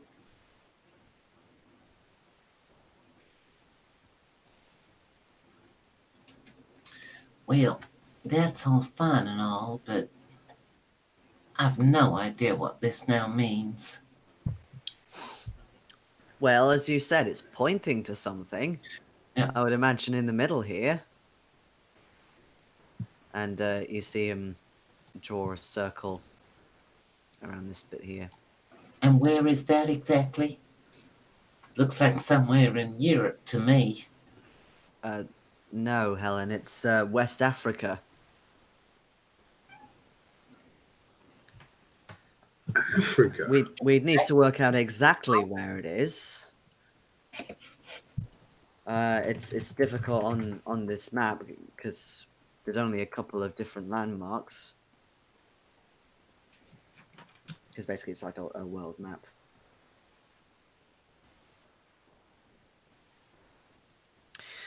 So you have a look through some geography books now, especially Africa. And you think the closest place is somewhere in the Burkina Faso region. Never heard of it.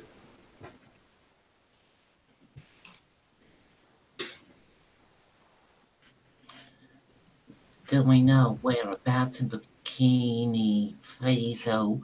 Because it seems to me like that's an entire country name you just said.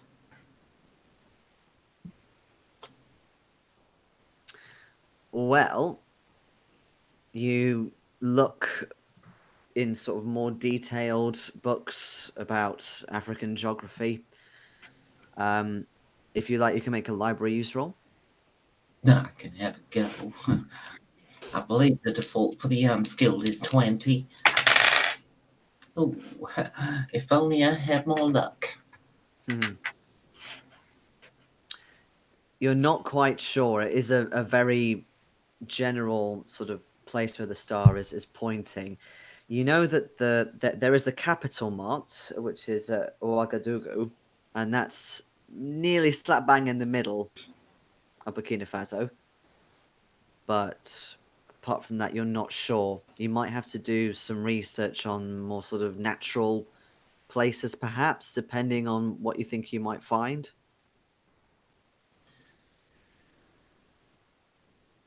Well,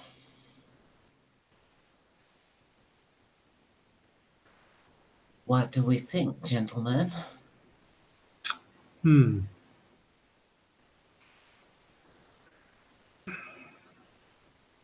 know anything about that place. I mean,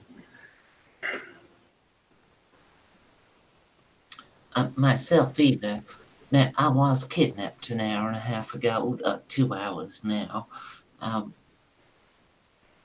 We don't have any leads on that, but it seems the police station's empty too, and you say rifled through as well, Deputy. Sorry, Sheriff.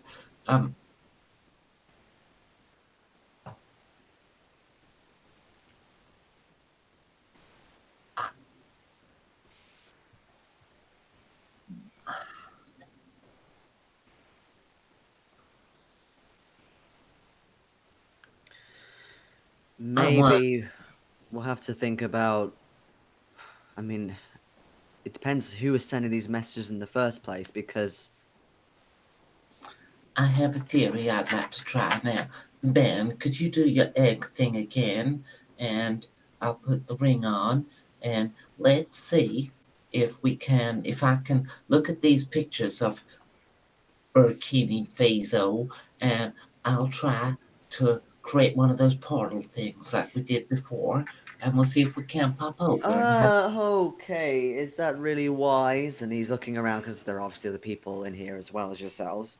Well, maybe not right here, and maybe we need to find a landmark first. Perhaps there's a better library to do this in, one away from Nellysford. Well, I mean, if we go to one of the bigger libraries, then they're going to have more information on this particular place, aren't they? Also, if this is an alternative reality and we can pretty much assume that the moral majority kidnapped me, it's a fair bet that right now I'm in the resort having my brain drilled out.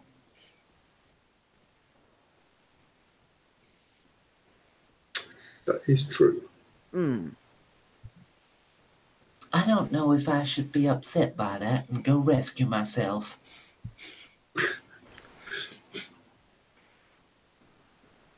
How would you explain it to yourself? It would certainly be your last resort.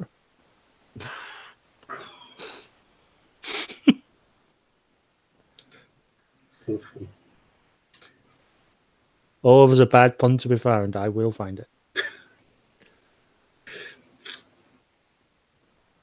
So I see us having two choices. We could perhaps head up to the resort on a speculative rescue mission of myself, or we can find out more about Burkina Faso. How do you feel about not looking for yourself? Well, I'm not me, am I? I'm me. So I don't rightly see how I could be upset about me. And if anything, it gets me a shop again. But where are the other yous? I'm assuming are you guys sort of heading outside at this point? We could be chatting as we walk out. Couldn't we? Okay.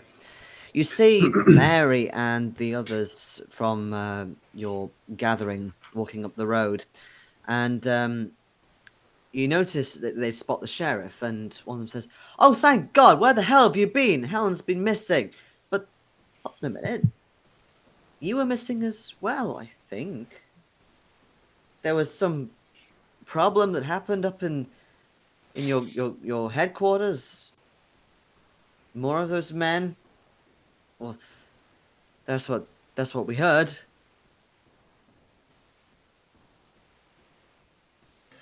Well, hello, Mary. How was decoupage this week? Can you make me a psychology roll?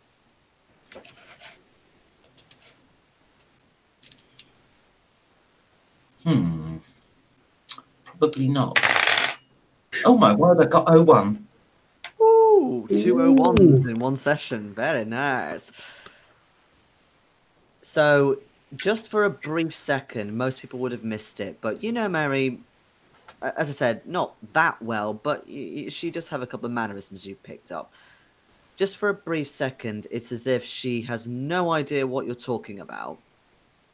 And then says, Oh, yes, that's right. You were missing, and you came and we spoke to you. And how are you feeling now? I think you said you had a bonk on the head.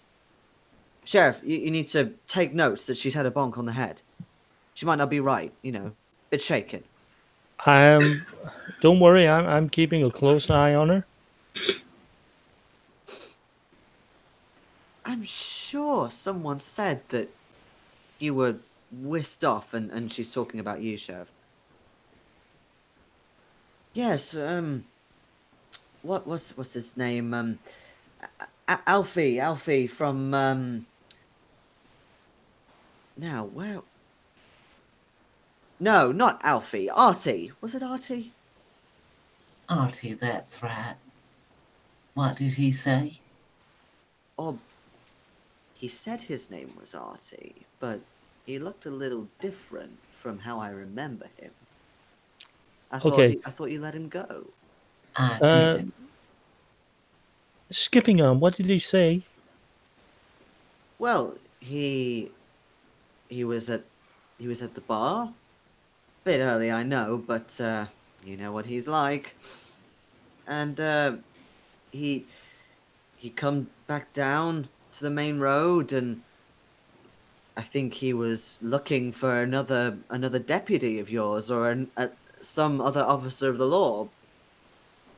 We saw him running around trying to find a phone, and we asked him what was going on, and he said that he saw you as he was coming back from the bar. He saw that you'd been taken by some men in suits. Yeah. Remind Reports of my disappearance have been greatly exaggerated. Remind me again, does Katie still work at the bar? No. And you see, actually, they look really quite shaken by that.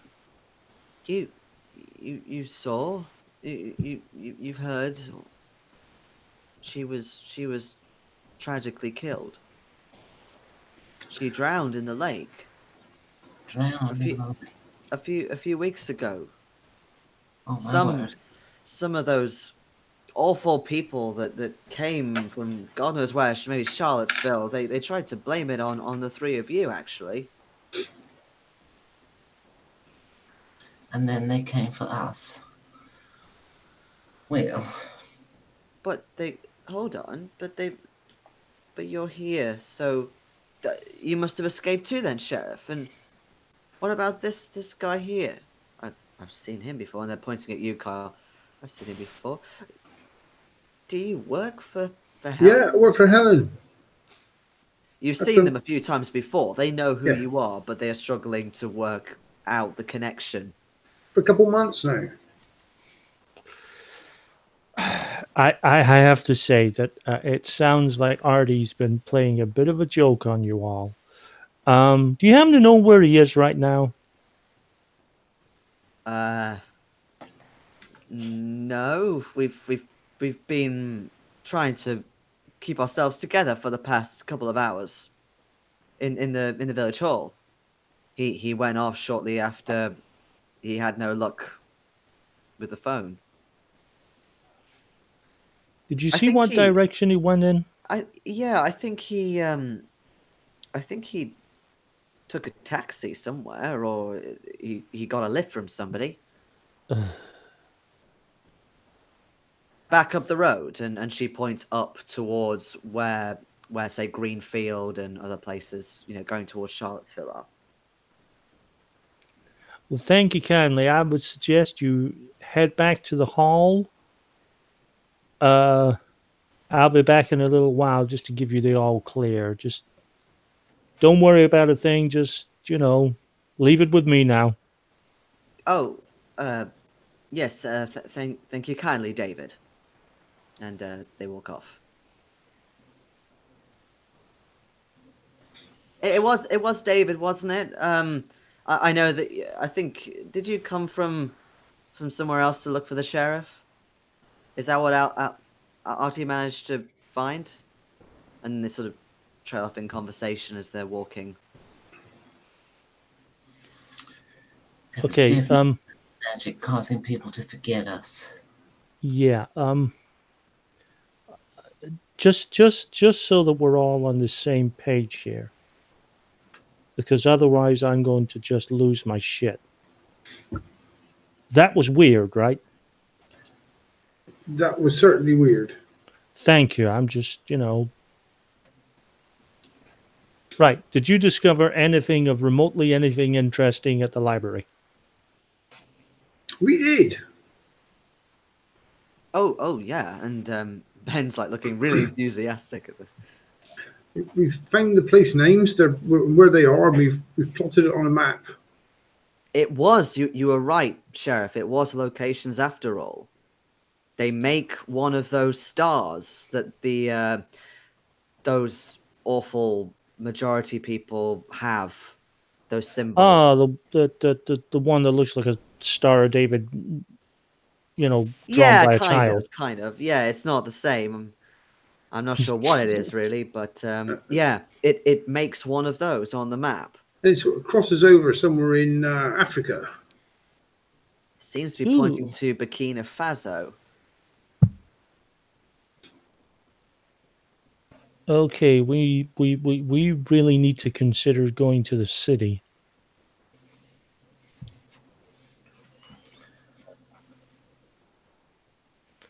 There's a lot of information we need to check up on, and clearly our little town isn't capable of coping. Well, if we head into the city, I assume you mean Charlottesville, we might pay a visit to one of the pastors there. Yeah.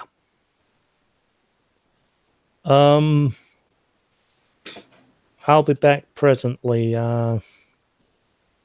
Local taxi company. I'm just going to see if our boy Artie did actually hail a taxi, or whether he did get a lift from someone. Get a ride from someone. His taxi arrived from Charlottesville. Well, hopefully it's a local taxi. What I'll say, you don't need to roll for it, but you do a little bit of research. You call up a couple of the sort of the cab places, and they say that yes, it was a cab that he booked, but it was all the way from Charlottesville. It's a specific type of cab that Charlottesville use. Okay. It's unusual for them to come this far out. They do it sometimes. Say if someone's really stuck, like their car's broken down, but apart from that, no, it's unusual.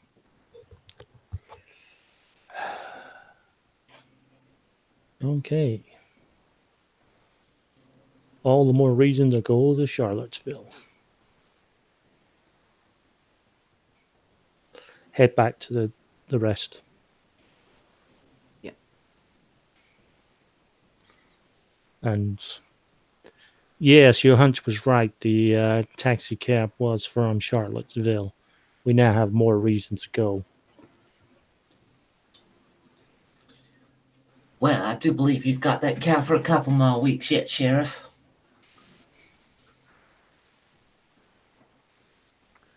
Well, I suggest we better get started. What about these artifacts? Well, I've been meaning to do a little test there. Kyle, would you look after this ring for me, please? I certainly can. I'll catch up with Mary. When you take the ring, do you just sort of take it off her? Do you put it on? Do you put it somewhere? I'm just going to put it in my pocket. Not my trouser pocket, but putting a button down in a zip-up pocket. Okay. When you take it from her, make me a sanity roll. Oops. Which I passed. Okay. With a extreme success. I do apologise for what's about to happen to you. I didn't expect it. Okay, so you basically, for what you think is maybe a few minutes, you keep hold of this ring. You can't let go of it. Almost like if you grab hold of like live wires, you're stuck to it. You see this quite blurry image. You're not sure what it is, but there's a lot of green. It slowly comes into focus, and you see people standing around in some kind of clearing. They're looking at you, and you can smell smoke really strong, as if it's right there where you are. And then you look down and you see flames beneath your feet, and you are standing on some kind of pyre. And then you come back out. You see the sun, like sort of a golden sun as it's setting, and it just sort of blinds you briefly. Can you lose 2 sanity for me? 2 sanity. Yeah. Okay. I'll make a little bit of a scream and jump back, like, and stamp my feet a little bit. I do. Well, there's Like, flames. just repeat that. You all froze for a minute there. Oh, sorry. Yeah, I'll sort of like just jump back a bit and stand on my feet and just realise that I'm not there and I can't smell smoke anymore. And you realise that you've actually dropped the ring. You're not sure if you did that during this trance or whatever. Your hand is actually a little bit charred. Oh, okay. So don't know where the ring's gone. Well, you can see it in front of you. It's not like lost or anything. Okay, I will take out something, a handkerchief or a piece of paper or something, and pick it up with that. But yeah. Okay, that's fine. You tentatively cover the ring, pick it up with a handkerchief. You can still feel just a little bit of burn, although it might be more from the wound in your hand, but you pick it up and then you put it in your pocket. Okay. Well, I'll tell everyone that for a second there I was somewhere else, and there was flames and a clearing and people standing around me watching me burn.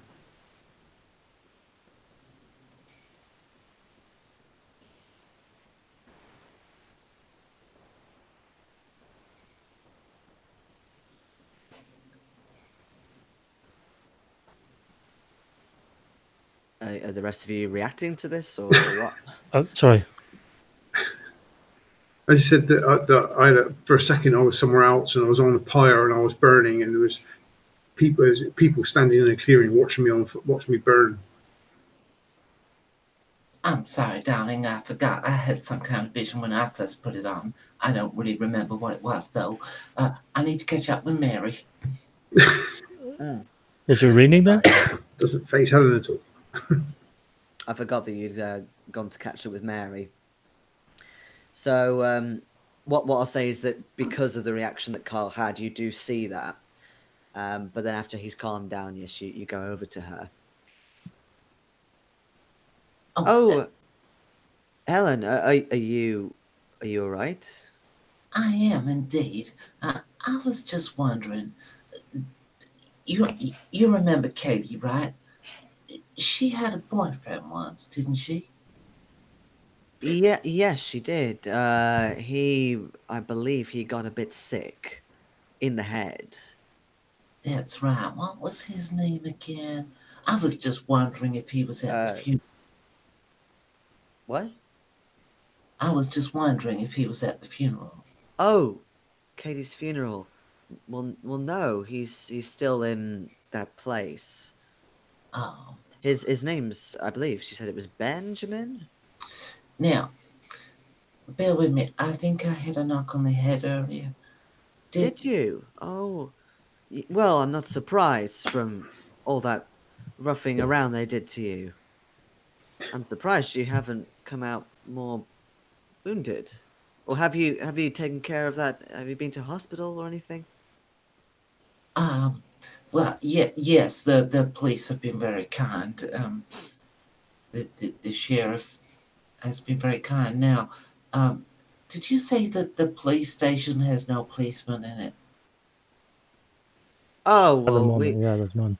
We've been trying to get hold of them, but there was nobody there.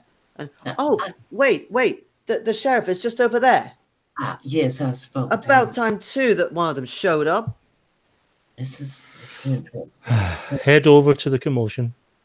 Bear with me. Now, did I see you earlier at decoupage? No, we saw you get kidnapped by some awful men. You saw that with your own eyes, or did Artie tell you? No, we saw it. We saw it happen. We tried to make do. We thought that's what you would want, for us to just carry on as normal. And the police would sort it out. What, when there's no police and it was an hour after I'd been kidnapped? Well, look, we tried with the police, but there was no answer. We tried for ages, Helen, but then we... And you didn't think to tell husbands at all? Oh, yes, we did. We did tell them. They told us to keep calm and that they would sort it out. And have they? Well, you're you're here now. I don't know. Did they find you? How did you escape?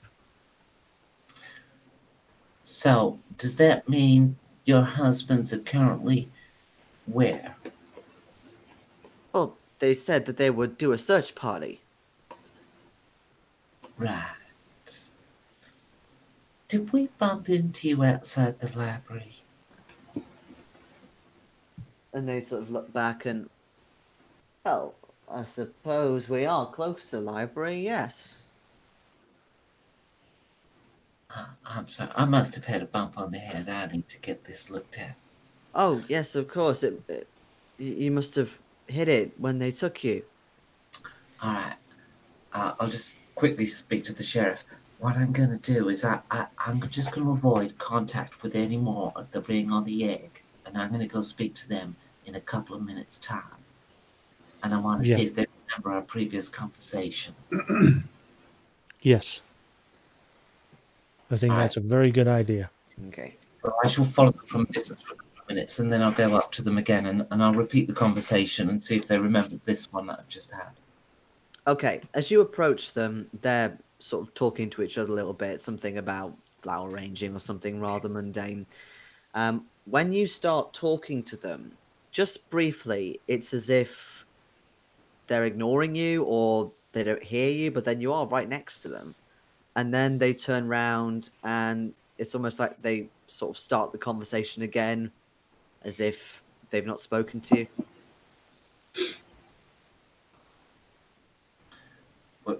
So they were having a conversation about flower arranging. I go up, they don't remember the previous conversation. No, they don't. And but there's that added feeling of being ignored when you first talk to them, just briefly. Or they don't hear you or something. A bit like in the diner. Okay, I'll head back to the others. Well, it's not any of these artifacts, it's us. Or it could be. Maybe you've had some sort of prolonged exposure to them because you were wearing that ring for so long. Maybe it's rubbed off on you. Ben says, no, I think Helen is right. Because we all suffered the same with the food, and people are acting weird, like they sort of remember sometimes, but then they don't.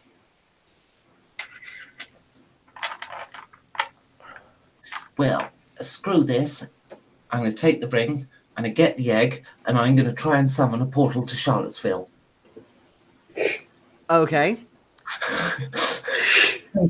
And we find out which bits of us land in Charlottesville in the next session. Does Kyle use the ring, or do you just sort of let Helen use the egg? Or even the Bygone, do you use any of those as well? I'll give Helen the ring when she asks for it. I'll keep hold of the Bygone. Does she want the egg as well, or? I just need to hold the egg a moment to do that thing we did before. So Ben gives her the egg. Do you take the ring as well? I'm wearing the ring. So you're going to take the ring off Kyle and put it back on? Yeah, I'm going to wear it, hold the egg, and try to pick to Charlottesville and try to open the portal to Charlottesville. Okay, yeah. So you put it on, take the egg. Kyle, it takes you a few seconds to actually realize this, but when she puts the ring on, nothing happens. It's as if she's putting a regular ring. Yeah, whatever. Okay, concentrating on the egg. So, can you make me, Helen, a power roll? Ooh. Passed. I thought you would. You do have ridiculous amounts of power. Okay. But of course, with great power comes possible loss of sanity as well. So, I mean, it does. So you focus on the egg and wearing the ring. It does feel like it kind of channels your focus and your energy into it, and you're trying to picture Charlottesville as much as you can. Has your character ever visited Charlottesville? Many times. It's the nearest city, isn't it? Okay. No, I'm just wondering, like, if she's very much sort of confined to her town, or if she's been to Charlottesville and elsewhere. She must have been, well, everyone's been to the nearest city a couple of times in their life at least. And this is 1980s, it's not that isolated. Sure. No, I'm just wondering. I mean, Virginia, it does have its little pockets as well. So you focus in particular on this specific part of Charlottesville that you like. It's got a little market. It's got a nice sort of church. There's a square opposite it. Nice You can hear the bells. Square. Yeah, nice sort For of stuff general. going on. Yeah. And you focus on that, and the egg starts lighting up. You can actually feel a little bit of heat as well from the egg as you focus on this. But then suddenly you start to feel almost tingling in your fingers. Can you make me a sanity roll, please?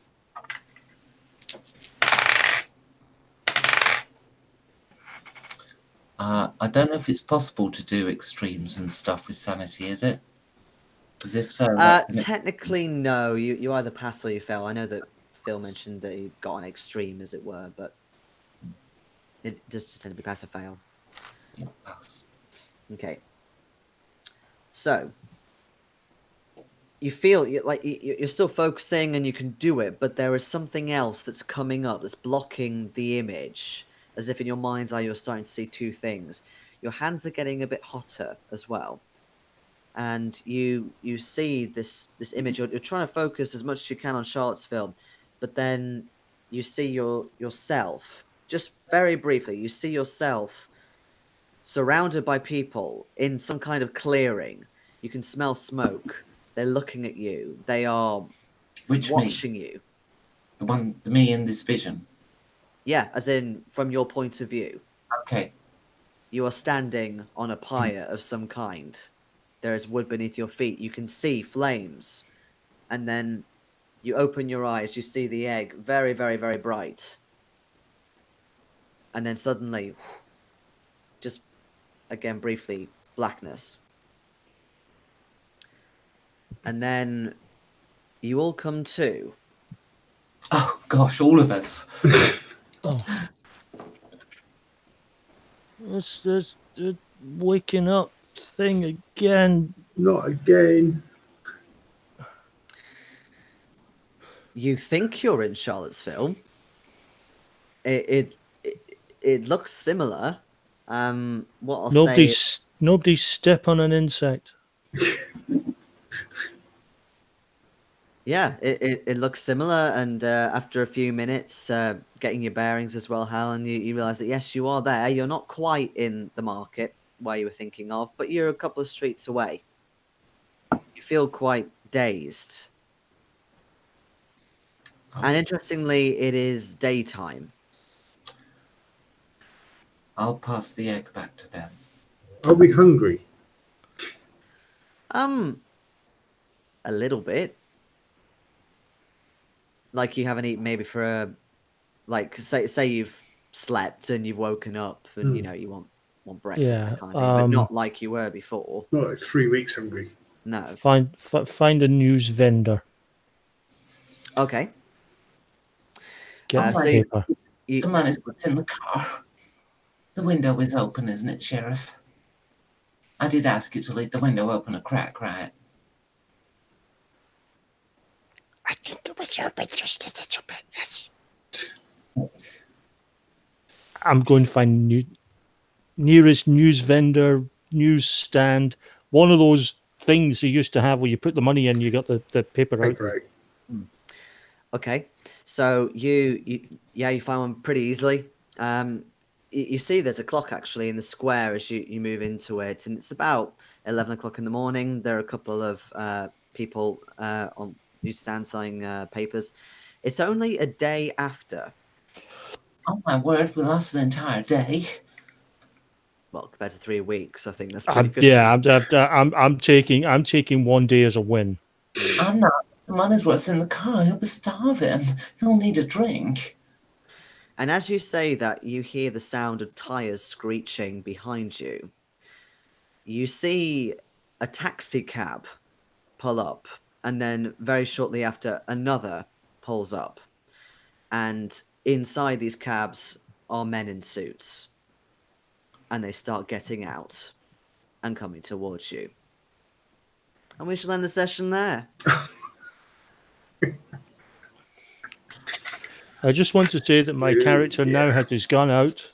He's now contemplating whether to shoot the suits that's coming towards him or the GM that sent them. But you shoot me. Remember, it's all in my head, even though some of it. That's what I'm going to. That's going to make me my excuse at the trial. Wow. That's going to be my defense. It was all in his head. Wow.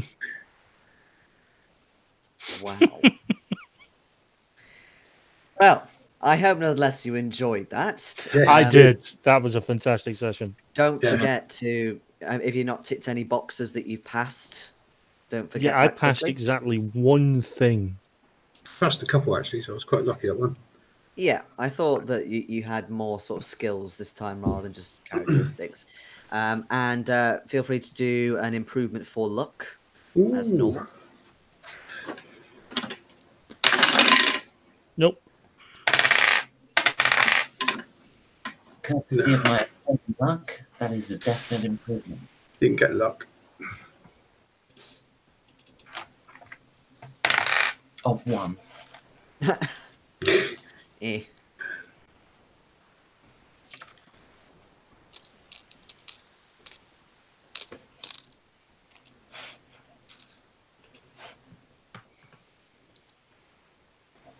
I need to write that down before I forget. Because if we're coming back to this in a few weeks, then I might forget bits. Well, that's why we... Oh, I can talk normally again. What's my normal voice? Hang on, let me... Yeah, that's pretty much it. Okay, so, yeah, well, that's why we record it, right? We just... Well, yeah, that's true. Yeah. I find that if I just watch the last 2 minutes of a session, I generally remember everything. Mm. Yeah, you just need to jog your memory, don't you? Yeah. Yes. Awesome. Okay. Well, if you've done all that, I think I will cut the broadcast here. Thanks very much, Steve, for watching. Thanks again, Stephen. Hope you enjoyed it. And anyone else who's watching. And we'll see you. We're going to be, again, a few weeks for the game. So we will see you then. Bye-bye. Night.